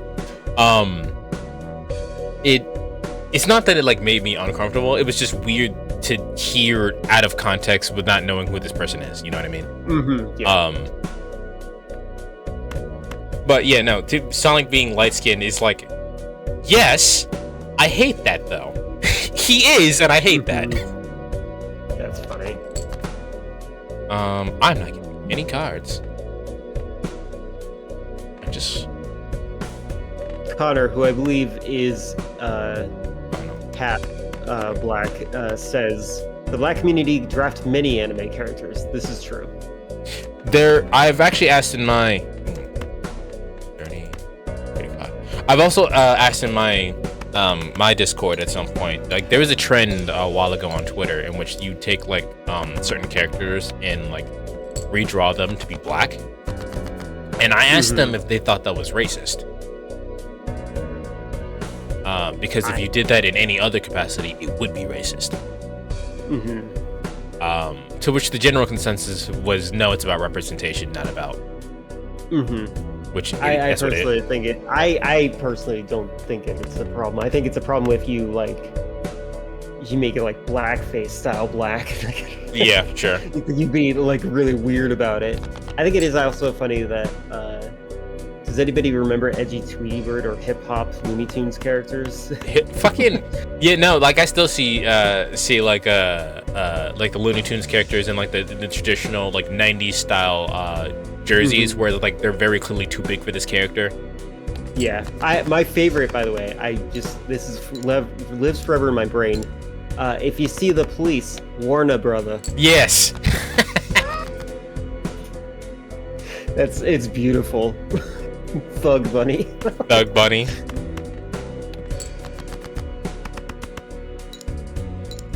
See, you still need Infinite's opinion on Jerk. Yeah, if we ever land on the Jerk for my movies, I'm going to tag Infinite to make sure he sees the Jerk with us. Because we need the representative black person to let us know if they use the N-word incorrectly. Was this the movie that we were talking about last week that I also asked? What was that? Yeah, probably. Okay. It has a lot of build-up, so like, I can't just tell you the context of the joke. You had to get to the build-up of it. Sure. All right. Balatro says my hyperfixation will always be towards Pokemon, despite how bad the game presentations in pretty much any anime game. They're either RPG or JRPG or ARPG. Yeah. Me and Balatro actually had a conversation about it last night when I couldn't sleep. That the reason why I prefer Shin Megami Tensei, even though I have a lot of issues with Shin Megami Tensei, over Pokemon is literally just due to presentation. Like if you look at like literally the first Pokemon game and the ones that came out recently, almost nothing has changed, and that is a bad sign. That is a bad sign. Yeah, that you needed to enhance upon the experience for sure. You know, Connor, Jumbo Scorpions loves Digimon to the point where I actually feel like I should play Digimon World, the PlayStation 1 game. I might do that at some point, but that might go under... I need to figure out what kind of game it is first. That's the thing. I wanted to get into Digimon at some point, but the problem I have with Digimon is that no one in the Digimon community has consensus of what the best Digimon game is. That is, well, yeah, that's actually why I feel like playing Digimon World, because Jumbo insists it's Digimon World. Okay. That's funny. So apparently, ginger is a racism term. Well, there we go. Apparently I'm a racist now. But I need to ginger. I can... Well, I'm not going to explain the ginger joke, really. I think I might. But I will say I can originates. understand why it gets auto-modded. There was that weird, I think it's kind of possible, there's that whole like kick a ginger thing that went on a while back. I think it was after that South Park episode, wasn't it? Yeah, that sounds like a South Park joke. There was that Cartman was turned into a ginger and then he created a cult. A ginger cult or something. And I can't vaguely remember the episode. I think Will then, beat me again?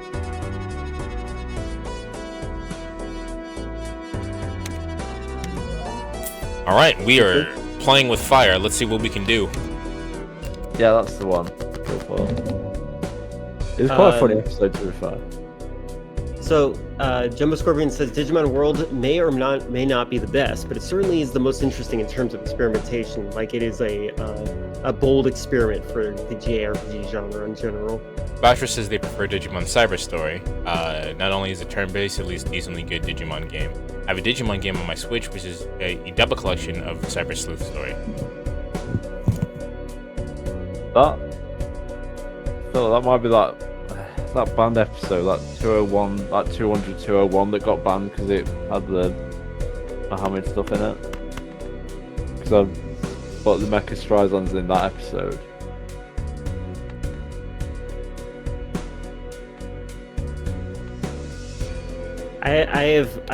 The era that I watched South Park was 2005 until 2007, and then I stopped watching it. And then I watched Make Love Not Warcraft, and that was it. I have not seen enough. Filler is also saying that apparently Digimon Cyber Sleuth is a 1-to-1 remake of Soul Hackers, Shin Megami Tensei Soul Hackers, which I wonder how they got away with that. That's funny. You're watching the Spartacus the series? Spartacus the series? How was it?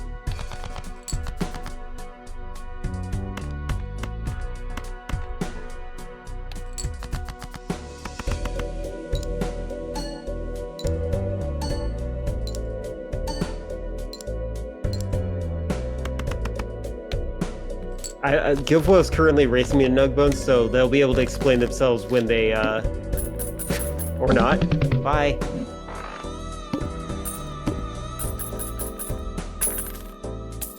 Like, literally, Guilfoyle's right in front of me right now, so they're probably not able to type things. Happy. Then the main actor died. So sad. So he got recast. So better. That's an interesting summary of events.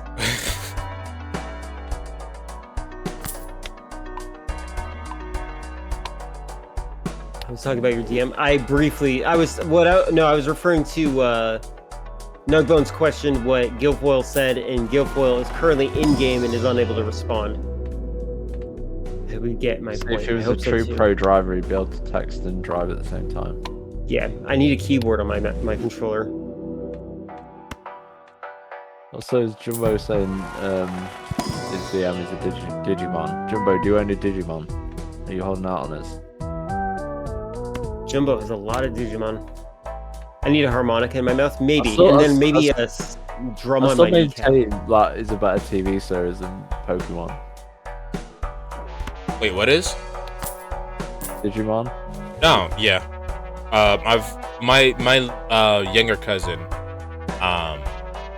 has gone on several rants to me about how much better Digimon is to Pokemon.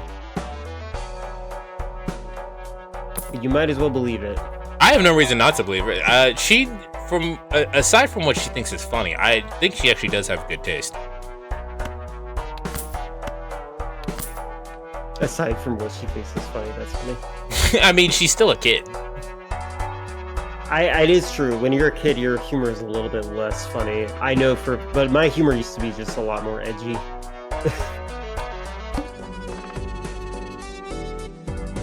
I mean, it still is very edgy. I just don't say it out loud.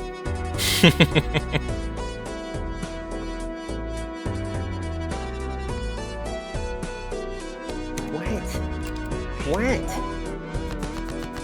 What are you doing?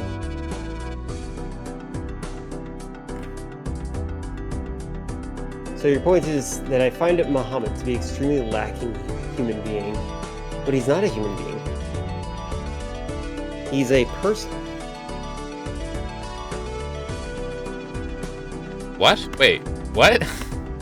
Oh, okay. Yeah. So you're doing the. Where did that come from, though? I think that's why we're confused. GoFoil. Did we say something that prompted that? Digimon show, like the last conversation I had was the South Park episode. Oh, because specifically they weren't allowed to show Muhammad. They had like a black bar over Muhammad or something like that, right?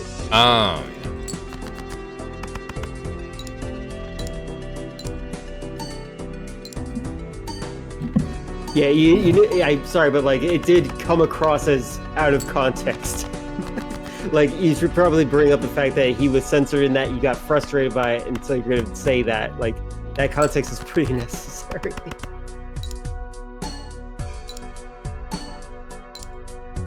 Well, Guilfoyle, this is where I would actually have to say this is very similar to saying define Nazi. You have to be careful with this kind of statement.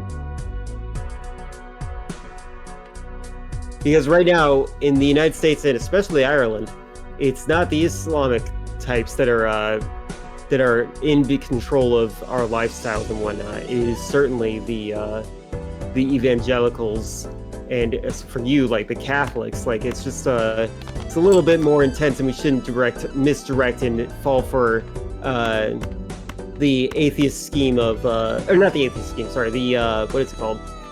There's a certain mentality that white supremacists do. They're like, oh, if you hate God, the Christian God, then why don't you hate the Islamic God equally? And then it becomes a trap to make it so you fall for that wagon, and then you just start hating on things distractedly, not realizing that you are muddling the waters, basically.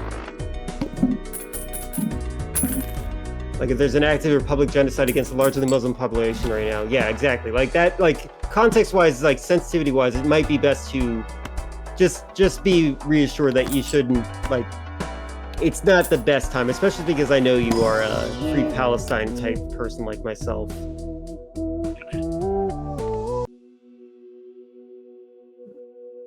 Well, you see, that's the other thing that's important, is that to people like the everyday person, those two terms don't really make that big of a distinction.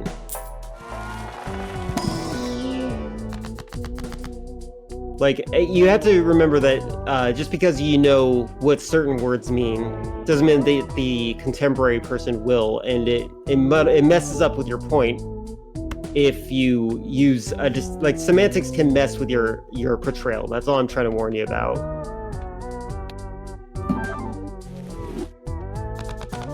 You know what, Filler? That, I kind of am in agreement with you. I kind of don't like genocide either. Something about it just is wrong to me. Sorry to step on anyone's toes. I'm trying to make a joke that isn't just like, nah, kill them all, but can't think of a good one. Oh.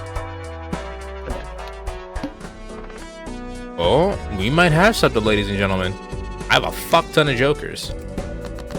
Yeah, Gilfo, and as you notice with me making a big point of this, I'm just trying to help you understand that, like, it is a representation of self that is always on trial. And so, like, you have to be careful about how any little thing you say can be taken out of context because they don't have the mentality, context, or even the vocabulary that you do.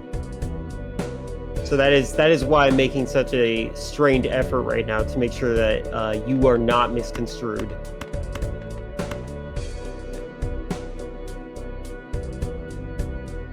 Yeah, it is very important to be clear about that, especially, yeah, again, context. What do you hate most in life? Oh, clearly Muslims. I'm just kidding. Sorry. Wow! Oh my god! After all that random, I try to be clear. I just thought it'd be the funniest thing to say. Wow. I was not ready. Not true, by the way. No, he's kidding. I was just not prepared for that.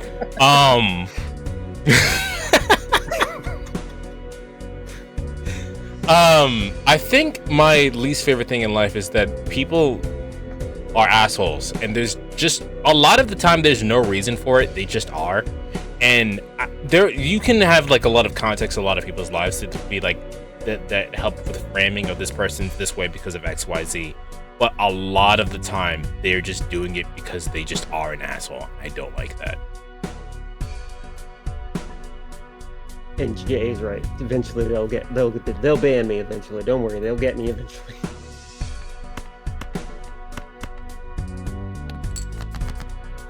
Links, you're in episode 25 of Evangelion. Congratulations! Congratulations!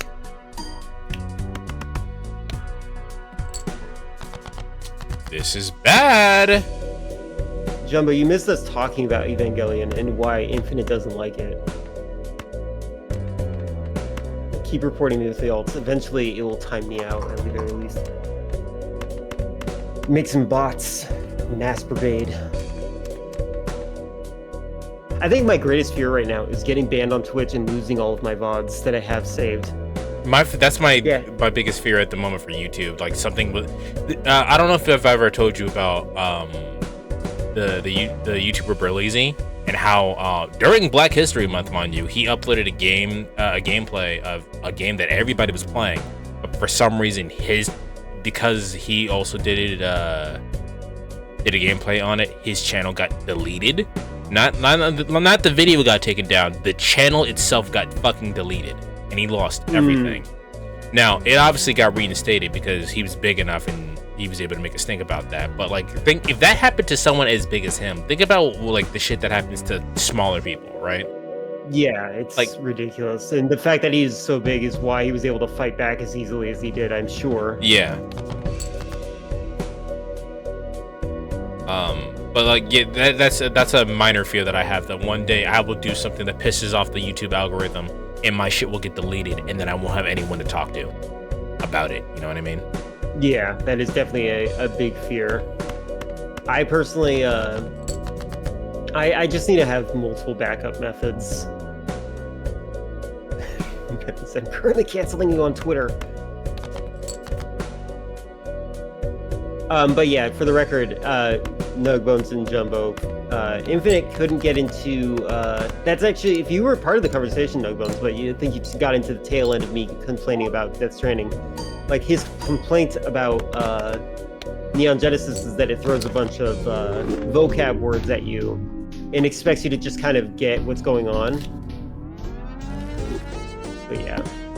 And like, I don't mind having to be able to like to piece together things like that. I think 13 Sentinels I Just Rim, it does that wonderfully well. I have no problem being able to try to piece together what the fuck is going on. Just Evangelion did something, has a formula which I just hated, and I don't care about anyone else in the fucking show to try to figure it out. I guess I would have to rewatch it and try to figure out what it is to get to articulate it, but there's just something about it that it didn't make me care about what was going on. With Evangelion, the point is that those things don't really matter. They're fungible. I agree. That is it is like science babble kind of thing, but I do agree. Also, Filler says their least favorite thing in life is the smell of pot noodles. It can be in the same room as a pot noodle. It's fucking disgusting. It makes me feel sick. Weirdo.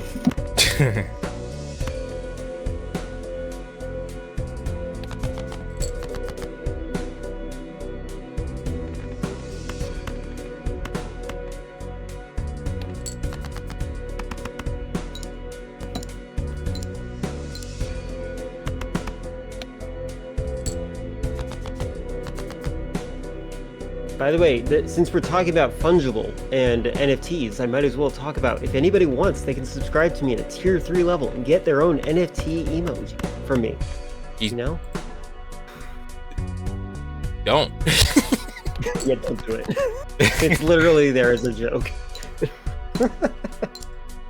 Like my tier 3 emote slot is just something that I feel like I would use, and no one else.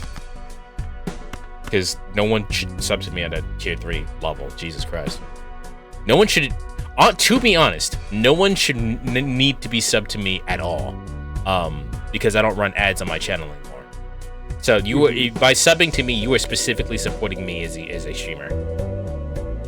Yeah, and I just did the math to make it so that my ads will qualify as you as a subscription so I can continue paying for my internet. That is what I did.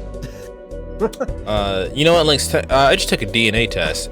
Turns out I'm 100% that bitch, even when I'm crying crazy. I believe that. I'm very upset that Lizzo is not a cool person anymore. Or maybe I they never don't were. know celebrities well enough to know whether or not they were or were not. So Lizzo had the whole entire like I'm plus size and I'm proud kind of thing going on for her, which was cool until they decided to sexually harass literally lots of people. Ah, wonderful.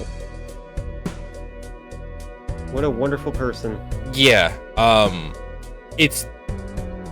that's what I was saying. Like, my least favorite thing in life is to find out that people are assholes for no reason. There was no reason for that. Not a good one. There's never a good reason to be scummy to another person. In fact, the fact that anyone enables it is kind of weird too. Like Steve Jobs, for example. Like, I don't understand how that even happens. Also, they're talking about phobias in my chat real quick. And they're mentioning arachnophobia and how it's kind of interesting that arachnophobia is becoming tolerated, and like they put it an option in games to reduce spider appearances and stuff. I'm afraid of zombies in real life, so like, can we have a Resident Evil game without any zombies in it? Thank you. How many zombies have you met in real life? You or but I think you're the only one. Ah, okay. Well, I am the one and only. It's Chesney Hawks, son. Fun fact: Steve Jobs died of cancer because he thought he could cure it with apples. Good diet. He did not. Yeah. Is that a filler comment? Did filler say that? Yeah. They smelled like filler. Yeah. Well, Steve Jobs apparently didn't shower, so. No, they just filler. That's why I can smell our comments. There you go. Fun. If you guys didn't know, Steve Jobs is absolutely a terrible person, and it's fantastic that he's no longer around. Why? Well, this game makes me want to gamble and isn't a spoof on why actual is he gambling. a terrible person? This game should have rated M or whatever the rating they gave it. Peggy 18, Weaslink, and Jesus Christ, it was stupid.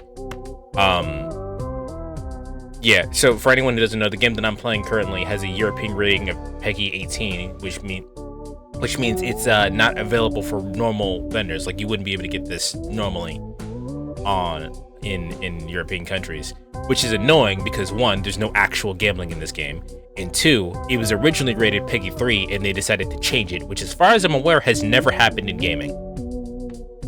Interesting. That's very interesting. It's very interesting and fucking annoying because this is an indie game, meaning if they don't get, like, America is a really big source for revenue, but the rest of the world is also a very big source of revenue. They may not, because the game got shut down in European countries, they might not be able to get the money that they needed to fund to break even at the very least. You know what I mean? Like, I don't know how the sales goes, but that's a really shitty thing to happen to your game. Hey, Slicer. So, oh no, don't play. Yeah, you guys know what's coming. This is for you, JA. A link. There you go. You should watch that to understand the extent of why Steve Jobs is a terrible person. As Jumbo put it, Steve Jobs said that he came up with a lot of his ideas while tripping on LSD. Did he leave any tabs for Wozniak? No. Steve Jobs was an idiot. He made Apple III computer have no fans because it wasn't aesthetic. The computer had a 100% failure rate due to overheating. Yeah, so the link that I just put into chat is fantastic. It explains everything that I've been getting into. But Apple do make some very weird designs. I remember a pretty recent one where they had like one USB port, and that was it. Why? Or it might have been USB-C. It was like one generation. Aesthetics. Yeah, and like they soon dropped that. So I've got the M2 one, and that They tried to sue Windows for creating rounded rectangles for their cell phones. They're like, no, that's our design. Yes, they own circles. Fuck off. What?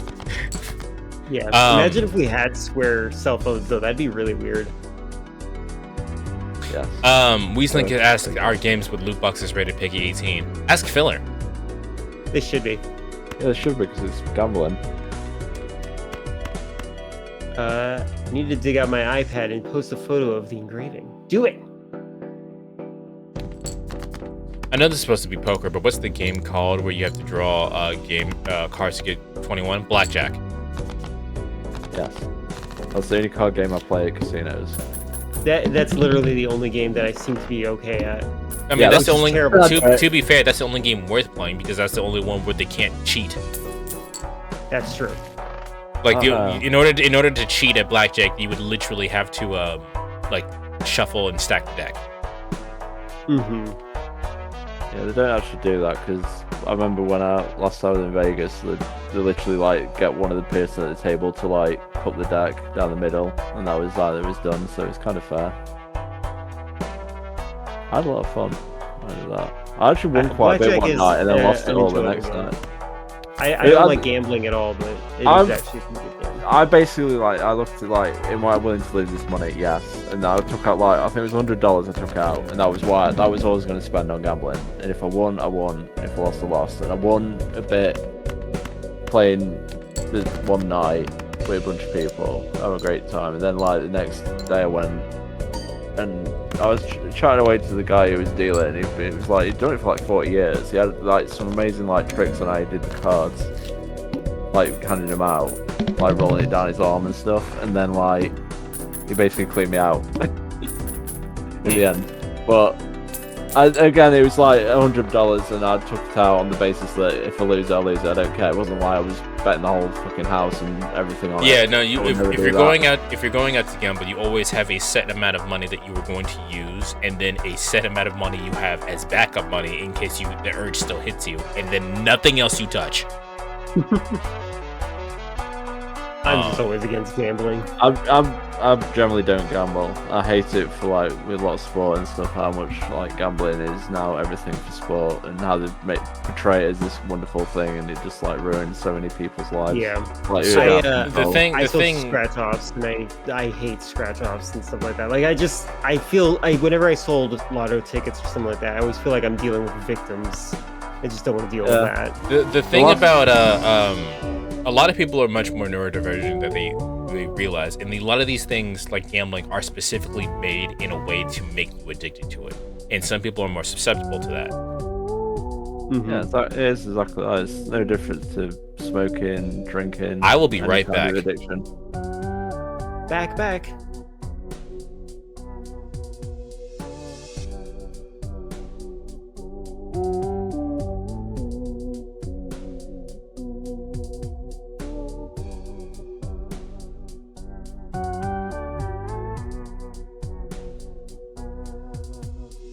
Well, I don't know you well enough to get you anything. Sorry, my father called. I am back now. Welcome back. But anyway, essentially, like none of them won, and it's just like that's 5 scratch cards, and you think how many people probably buy? I mean, you see who's selling now. I bet some people were literally coming in and buying far too many.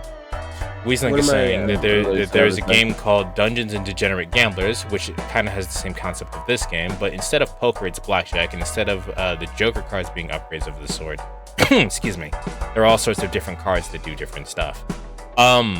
So it's like this game, but it's blackjack instead of poker. Interesting. I mean, I love the idea of like gambling, but in a quote unquote safe environment, and by that I mean you don't lose or win anything, you're just playing the game. Like I would 100% play poker just to play poker. I don't need to bet anything for it. There's a.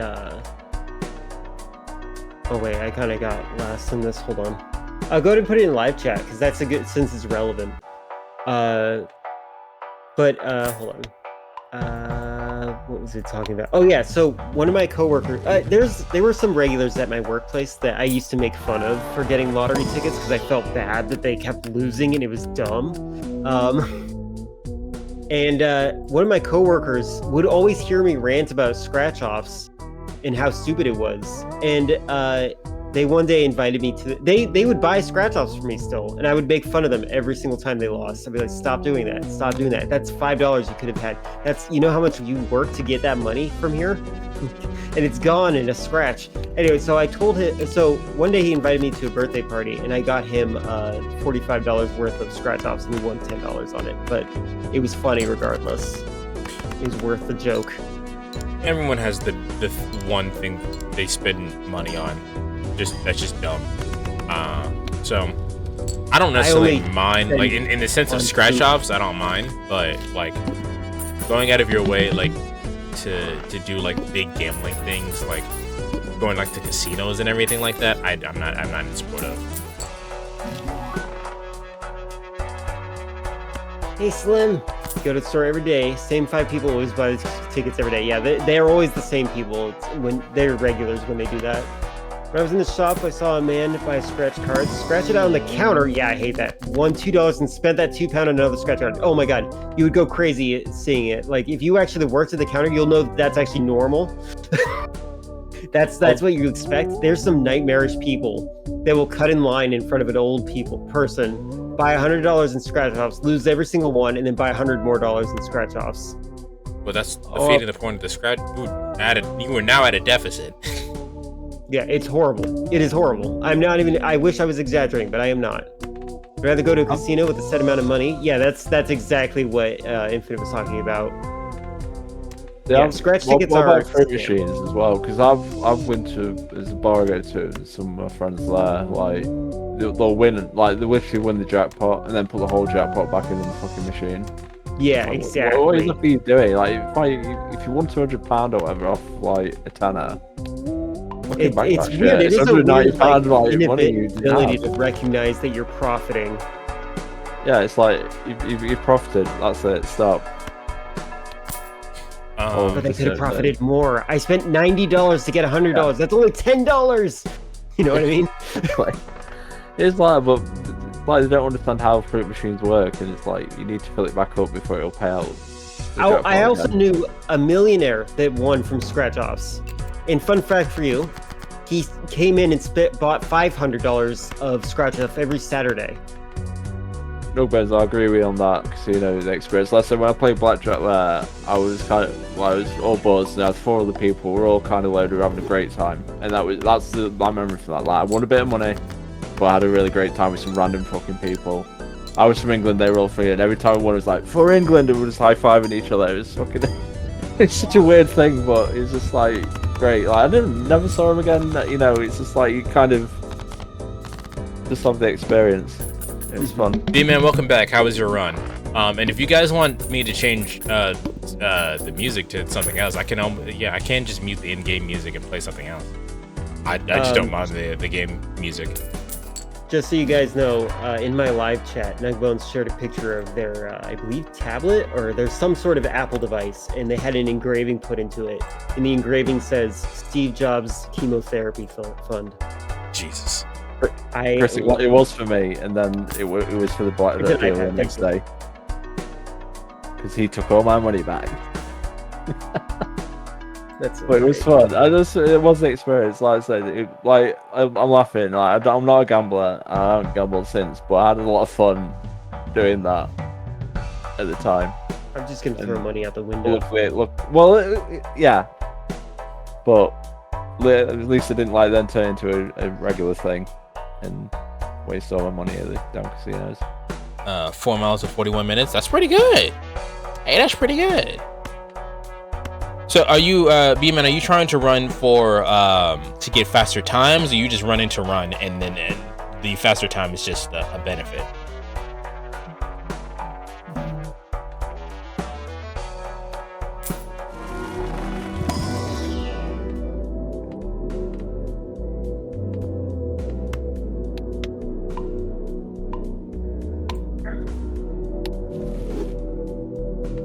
No, but did you actually get into engrave that, or is it already there? There's some kind of sick joke by Apple. Nugbones had it engraved, I believe. I mean, actually did it. Yeah, and they actually did it. This was before that you couldn't put stuff on birthday cakes. You know what I mean? Beautiful. Yeah, well, I did 4 miles and 39 minutes just now. Filler, you do realize that we all know you and know that you would never go out of your way to run anywhere. A fucking zombie apocalypse could happen, and we all know you just walk your ass to the shelters. If they get you, they get you.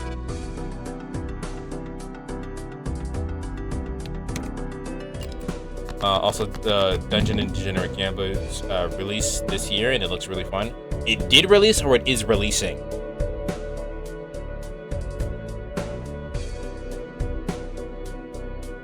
Like, so you seen the movie Casino? I have not. That's on my watch list. That's another. Oh, did I everything? I can't remember. It's another. Yeah, it's on my list. I need to make that list public for everyone to see. Sunday night special right there. It's an absolutely awesome film. A job that I'm trying to get will require me to be able to run, so I've been working on it. What the fuck job are you gonna have that requires you to run? Jogging instructor. I used to work with a guy whose autistic hyperfixation was running. I think that's for a lot of people, like Forrest Gump. What the fuck is You the told me job? to blow out the real De Niro for your girlfriend. Do you not know how movies are made? They don't blow out the actors in com.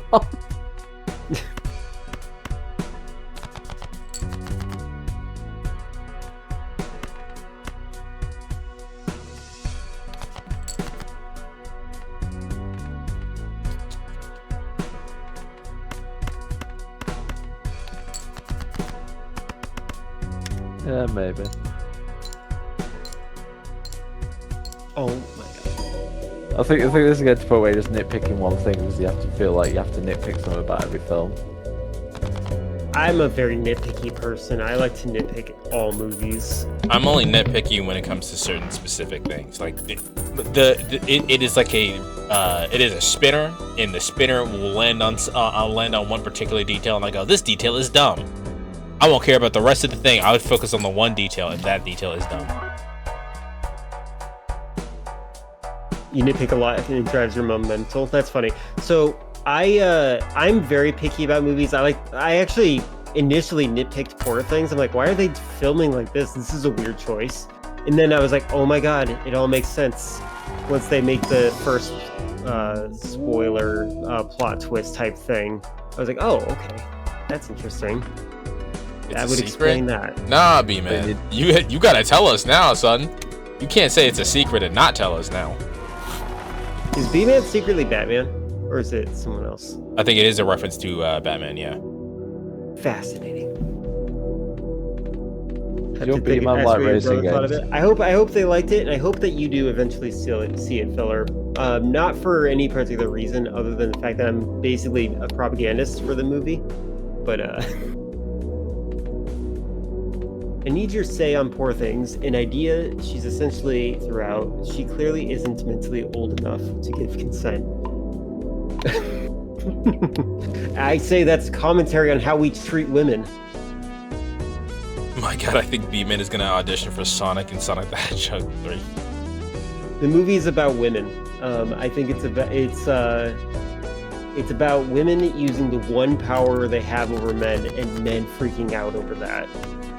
Hey, how dare you wear a short skirt? You're very distracting to my work environment, bitch. Don't look. Yeah, well, no, it's like How dare there be hot tub streamers on Twitch? They're stealing my audience. Are they though? Were they looking for you to begin with? Yeah, it's probably the most progressive movie I've seen, Filler. It's basically everything I wanted Barbie to be. And if anybody's seen it, they might think that's hilarious. Barbie is a good movie, but... It is a good movie, but it's not timeless. I feel like Poor Things will be timeless. Based on the description of what you just said, I feel the opposite. I mean, I haven't seen the movie. I've only seen Barbie. Yeah. But from what... The Barbie movie, I do like the Barbie movie a lot. The thing is, like, it makes a lot of, we need to hear this now statements. Whereas Poor Things is like, we need to acknowledge this is the reality statements. I'll have to see it. Yeah, I highly encourage it. Ow. And yes, women have laser eyes with unlimited ammo. This is true.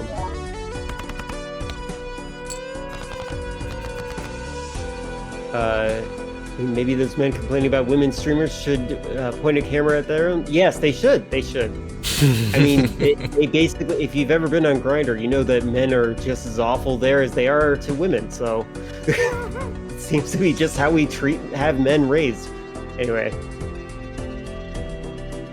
All I've seen from the Barbie movies, people making fun of the Sigma Edix Ken. That sounds hilarious. If you find one of those, send them to me. Sigma Grindset Ken sounds hilarious. That does sound hilarious.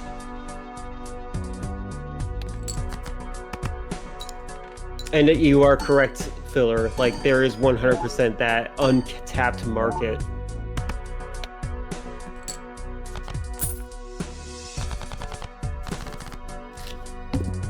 But yeah, so I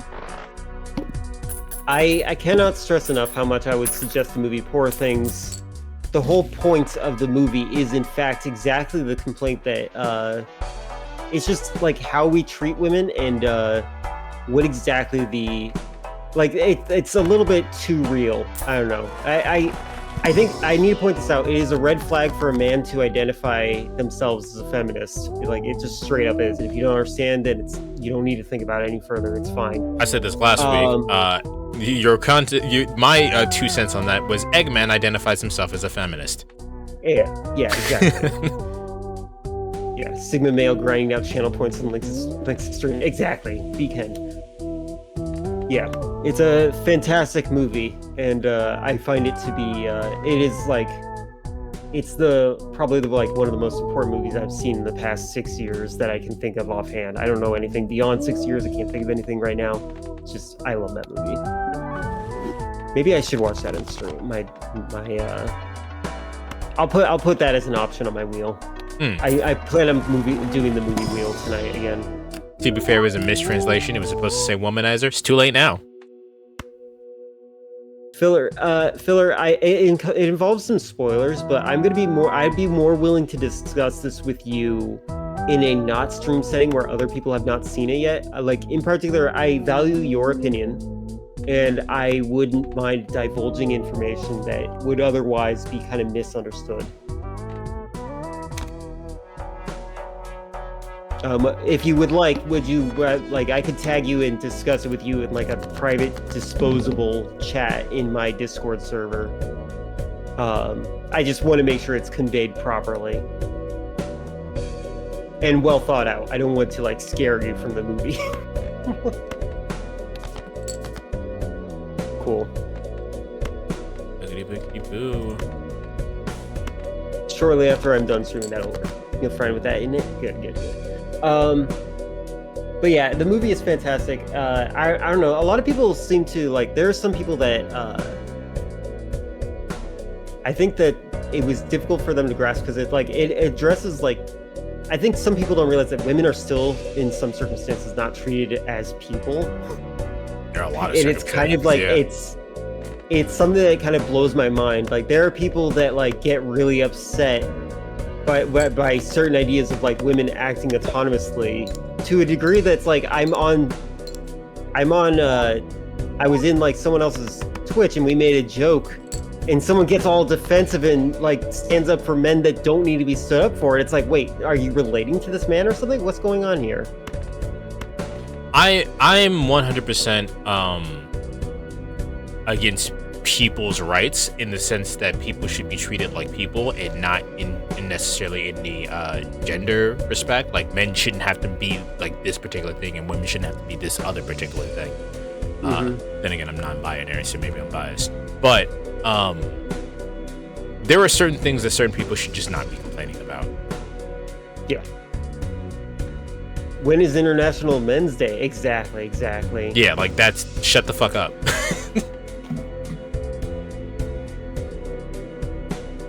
Gender was invented by toilet companies to sell more toilets. All right, filler. I don't know if this is a joke or not. You have to explain now. I think it's funny that light red, also known as pink, used to be a man's color. Yeah, that's hilarious. I will not explain. All right, then it was a joke. November 19th. Oh, that sounds like a familiar date.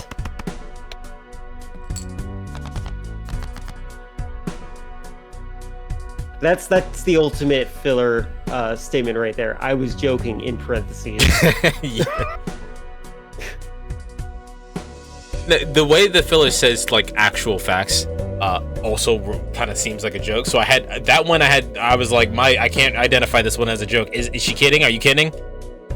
I do notice that filler, similar to myself, uses meta irony as a form of a shield to avoid some level of accountability while also feeling comfortable with expressing themselves. I do the same thing. I probably do it worse than them though, but not on stream. If anything makes me uncomfortable, I just call it racist. Yeah, just racism. I just try to be racist off stream. Lynx, actually, I don't know if you were there because I actually told the story relatively recently in my Discord, and I know you pop in every once in a while. But I told the story about why I use the racism joke as a crutch for my feelings of uncomfortableness. And it's because a lot of the things that have made me uncomfortable has been directly tied to racism. One particular instance for everybody is I used to be a hugger. I was very you guys have seen that I'm chill, but I'm also very excitable, and I used to be a very physically affectionate person. But there was one point where I was invited to a New Year's party, and everyone there was already friends, and I was trying to I knew some of the people there, and I was just trying to everyone's already hugging and everything. Why can't I get on this, right? I'm trying my best to be socially active. And one particular person there had who had a disdain for black people. Apparently, the friend who invited me to the party told me after the fact, said that I was being creepy and was going around groping people as opposed to doing what I was actually doing, which is just trying to be affectionate. I was then ostracized from that group. So well, and now you know. Yeah. So a lot of the things that happen to me, I just kind of go like, oh no, they're just being racist, and that's because a lot of the time, sometimes that is what's actually happening. They were being racist, and my I don't want to say naivety because I'm not naive to it. I know it's happening, but I like to give people the benefit of the doubt, regardless of the fact that I know people don't deserve it. I like to believe in the people would try to be better than what is perceived. You know what I mean? So, I joke a lot about things just being like, oh, then it's fine. It's just being a little racist. It's all good. And yeah, I guess that's just the way that I see the world. Like I've talked about one of the most defining moments of my life being in terms of racism and me realizing that the way that I thought the world worked is not how it worked. Was when I attempted to date a girl that I was trying to date for several years. They liked me. The situation was that they liked me, but they didn't want to actually be in a relationship with me, and it's because their parent was fucking racist. And we dated for about 2 weeks and then that she told me that she could not be with me anymore because her parent forbade her from speaking to me because I'm black. And that was one of the things that fucked up my mindset in the sense of the world does not work the way that I thought it worked, and wow, everything sucks. Yeah. So it's awful when you discover, I'm sure they also had to discover their parent was racist. Not everyone, that's a I personally think they shouldn't have listened to their parent, but also I understand that sometimes you have to cater to the rules of bigoted people just so you can stay alive. Yeah. Racism, a learned behavior. Hatred is not ingrained in humanity, in my opinion. No, that is just fact. Racism is a learned behavior. Your brain has a function in it for tribalism, in which it's always going to be an us versus them mentality, and they just chose a race to be that thing that's us versus them. It is 100% a learned behavior. It does not have to be that particular thing. In fact, society as we currently have it right now does not need to have a us versus them, period. Which is why I say the racism will end when aliens attack. Because then it will no longer be this particular type of person versus this other particular type of person. It'll be Earth versus aliens. They're gonna have to go through 6 other planets before they find ours. You're a fool! Why don't we simply cancel racism on Twitter? They've tried. God, this may be the hottest take. Is that we talk about racism. That's the real issue. And I'm speaking this way so that you know I'm not being serious. Good. Because I think it's stupid. Morgan Freeman had a take in which he spoke on one of the best ways to get rid of racism is to get rid of Black History Month and just teach Black history in schools. Like there should not be it shouldn't be treated as something special. It should just be treated as what is. I can see that. That definitely would be good, but it's definitely to ensure that there are states that actually do it that would ignore those lessons. Yeah, it's like the whole entire thing with I mentioned this before too, I think, where that Blizzard had the whole entire diversity scale. And the like they had like a scale to say that this character is more diverse than this other character, or in so that way they're not making fucking bald white soldier men for their characters. And so like it's a shame that like that needs to be necessary to be present in the industry, but I understand why it's there. Also, it's kind of reductive. Yeah, I can understand that. Alex Jones was a gay frog this whole time. I believe that's true. What? Sorry, I'm just that's a response to a response. I think aliens will attack would be the War of the Worlds, where we're all just fucking die in a week. That would probably be the most likely outcome if aliens do attack. However, that's the only way. I think that's the only way we're actually going to get like any kind of form of unity.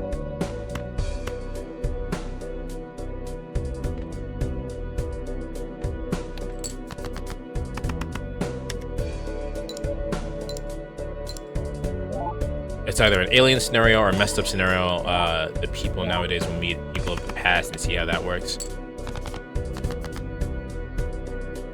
According to the scale, isn't white women more diverse than a gay man? So if you wanna go based on that Blizzard scale, if you go just based on normal things, me, a black non-binary person, is less diverse than Magic, a fucking white non-binary person who likes women. Ew, who likes girls? I've been, and you feel free to just not answer this, but are you aromantic, Lynx? I think I am what I am, and that shouldn't matter.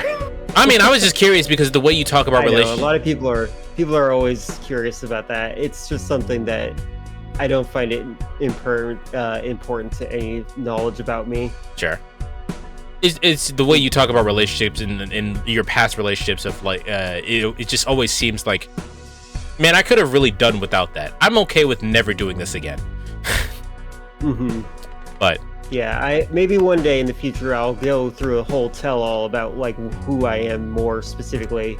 But for now, the mysterious nature of myself is fine.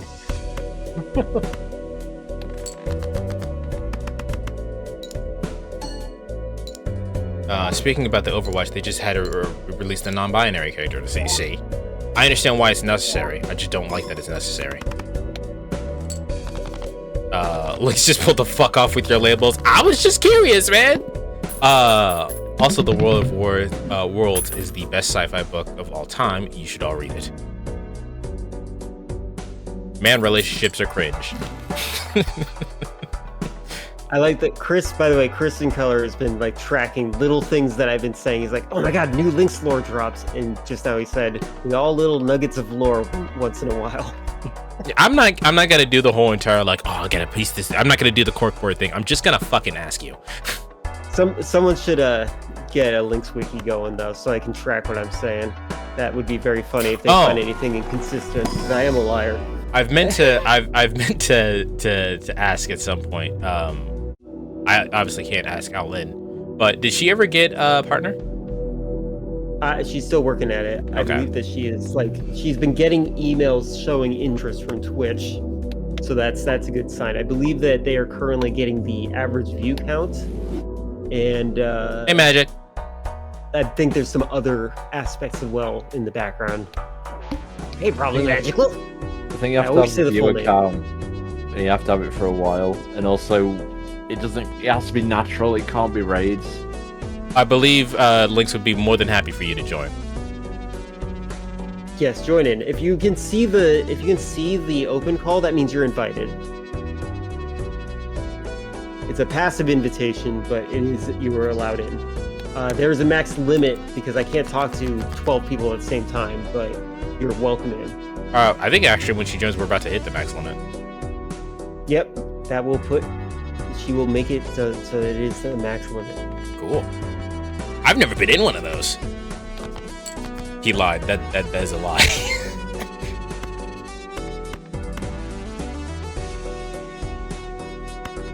Skill issue. I can talk to 13 people at once easy. I can do that if it's text only, filler. It's not a brag. Alright.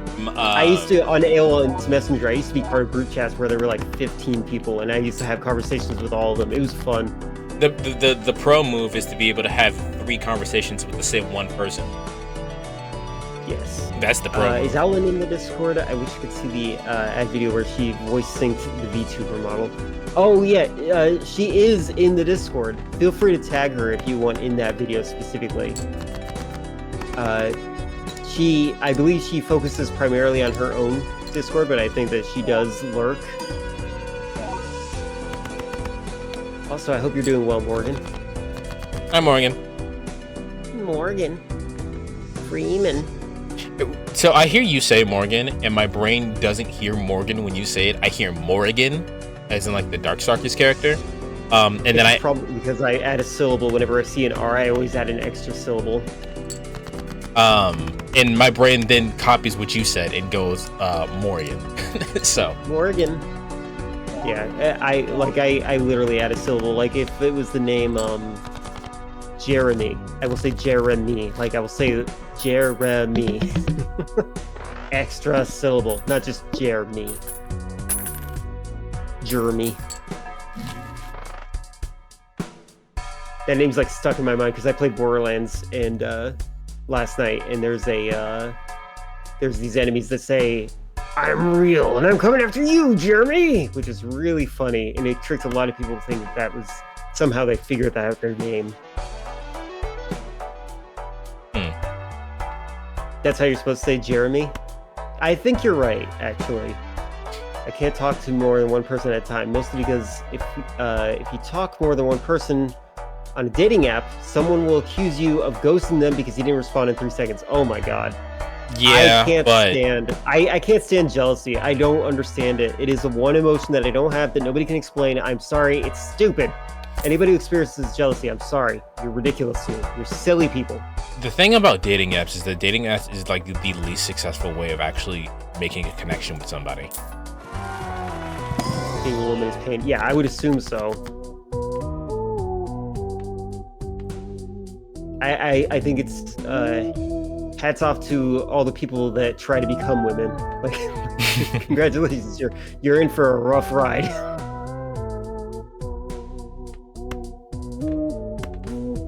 An Eric Andre gag that is underappreciated is when they brought on an actor for Sub-Zero and both of them kept yelling at Ryu's voice. Oh no. That's so funny. I still find it funny how Valve chose to give the same last name of Morgan Freeman to Gordon Freeman. Imagine being jealous. Freeman carries a lot of weight. So when I heard that Gordon Freeman's name was Gordon Freeman, I assumed that despite the fact that we've never seen this character like physically, I assumed that they were black because that is a normal like black person name because free man, slavery, right? So that's generally where that name comes from. So I assumed that they were black, only to find out that that is not the case. But a lot of the fandom does draw fan art of Gordon Freeman being black, or so told to be by Magic.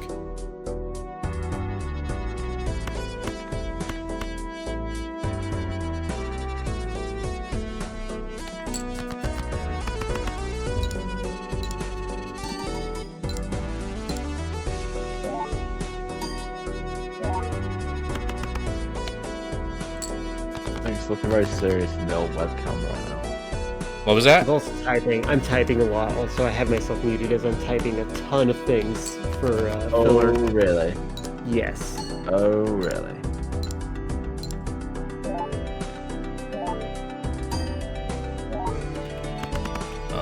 What's everyone gonna have for dinner?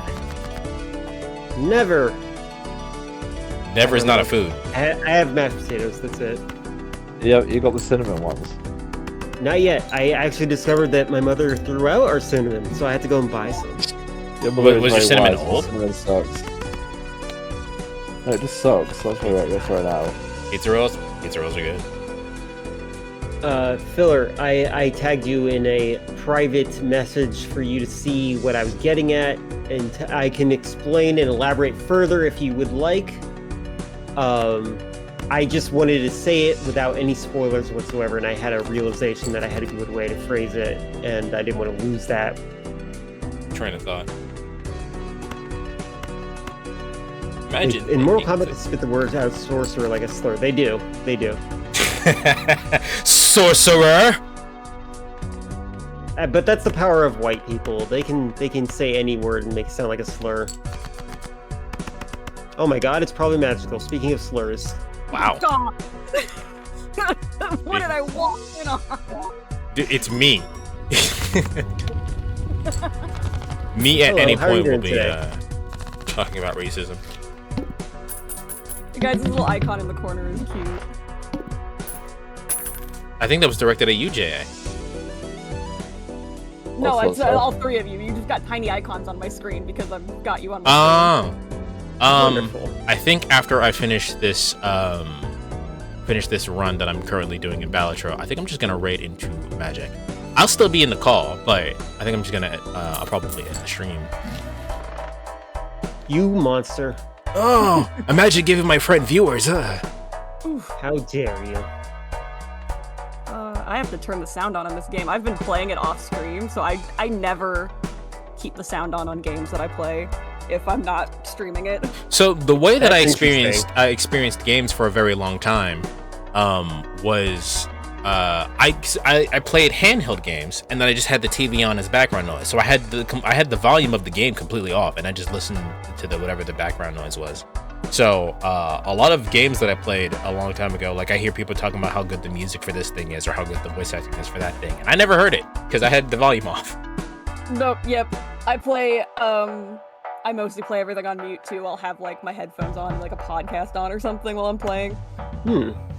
I love podcasts. I'm not like gonna judge or even listen to the one that you listen to, but I am curious. What do you listen to?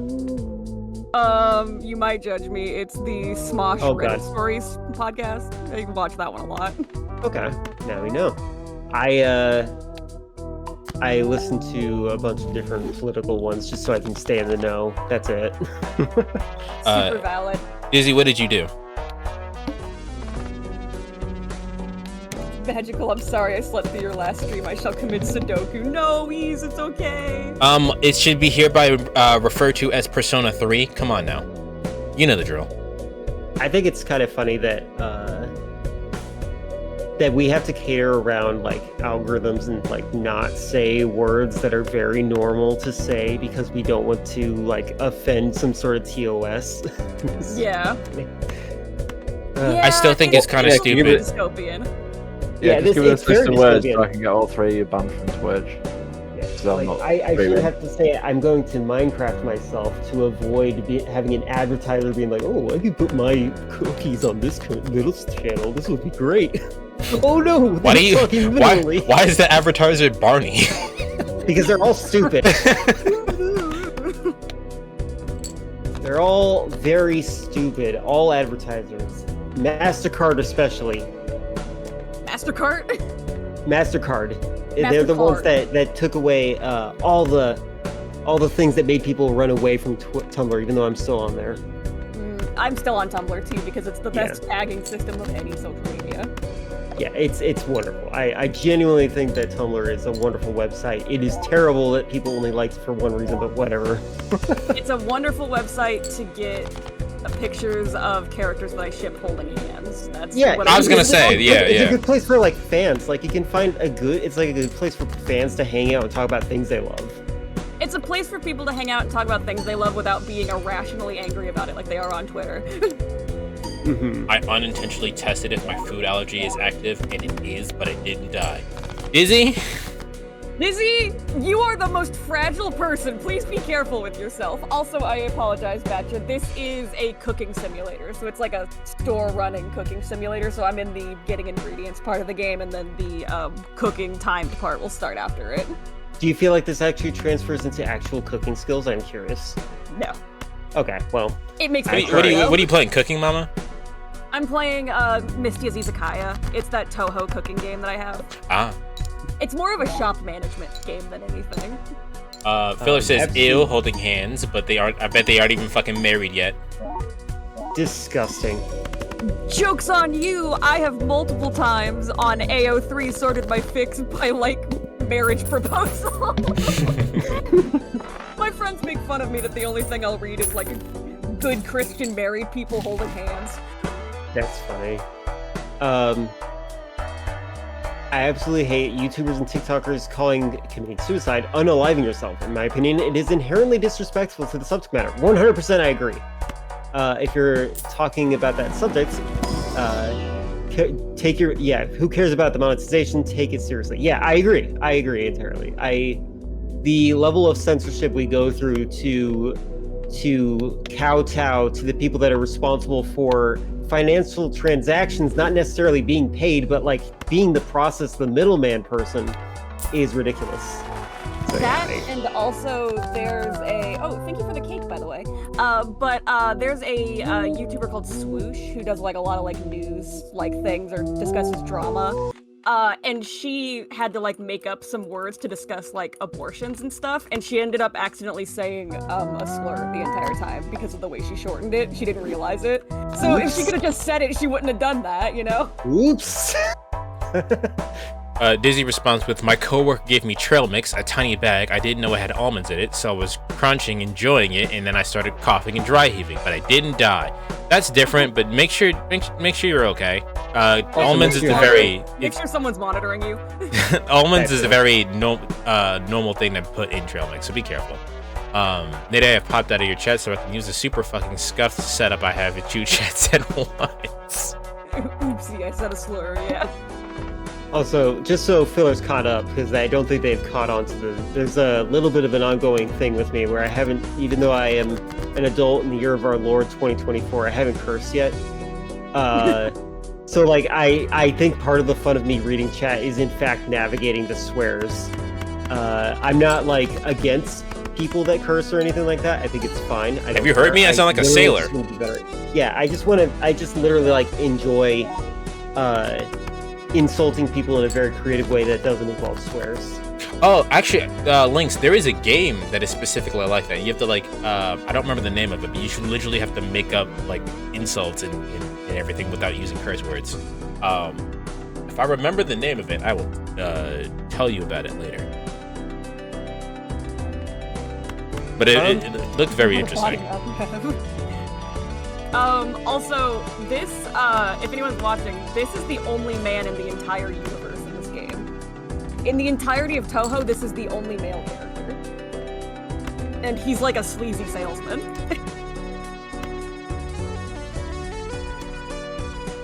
This is a good Christian boy. He should not taint his mouth with his naughty, naughty words. Dizzy says, I am not committing Persona 3, but the trail mix was good though, and it's okay. I told somebody and they checked my throat because sometimes I can get hives, but I'm hive free. Well, good. Be careful. Check your food. Be careful. Chris says, I hate that you can use post hate speech on Instagram, but you still have to tiptoe around words they don't want you to use. Yeah, That's like, incredibly as stupid. long as you phrase your hate speech in a way that we understand, that we can't figure it out. Like, it's ridiculous. I'm not a TERF, I just care about women's rights. Yeah, that kind of thing. Like, somehow, yeah, being a bigot, yeah, it's just ridiculous. I had hives once. I ended up in the emergency room. What did you do? Yay, women, let's go. Jay, I'm curious, what is your thought on women? Name a woman. Name a woman. Boris Johnson. Oh, failure. Damn. Oh no! Margaret Thatcher, I need to think better. Because you heard a British accent and you just became racist. So. Immediately, yes. These things happen. Oh god. Chris in Color says, when I get drunk, I go home and report Instagram comments. On the That's couch with a fantastic. glass of wine.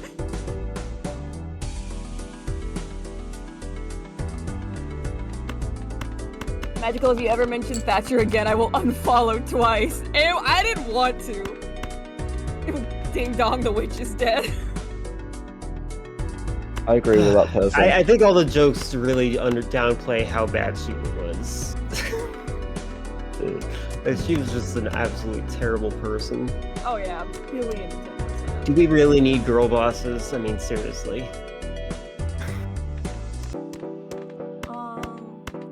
I watched this thing where someone was like, I make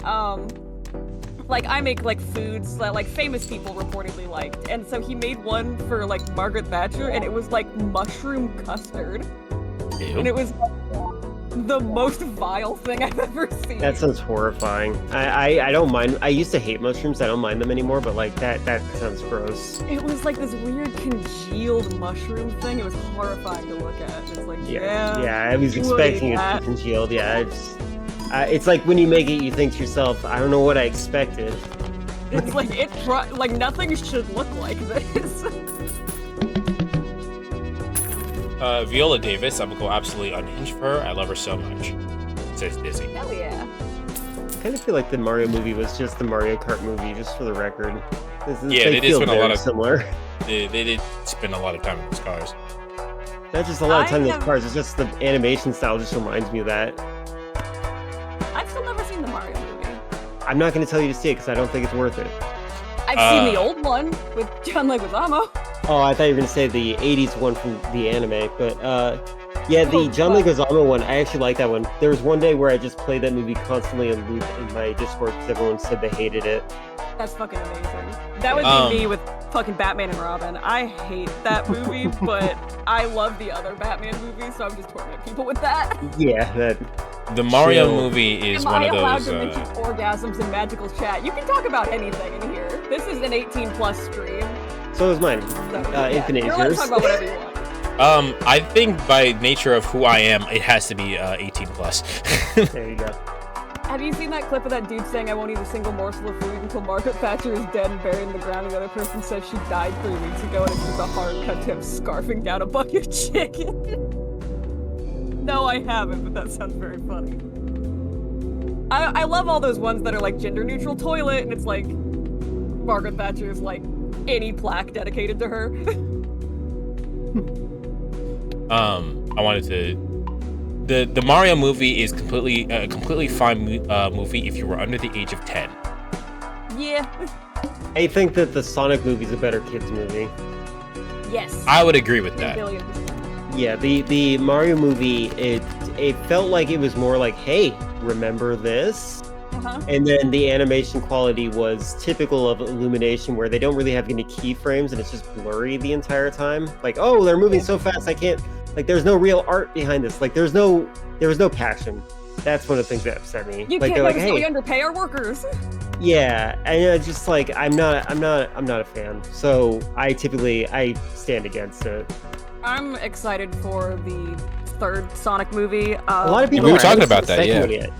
You One of my should. best It's so friends good. She's gonna dress up as Shadow to go see it. Edgy the hedgy. Wait, who's dressing up as Shadow?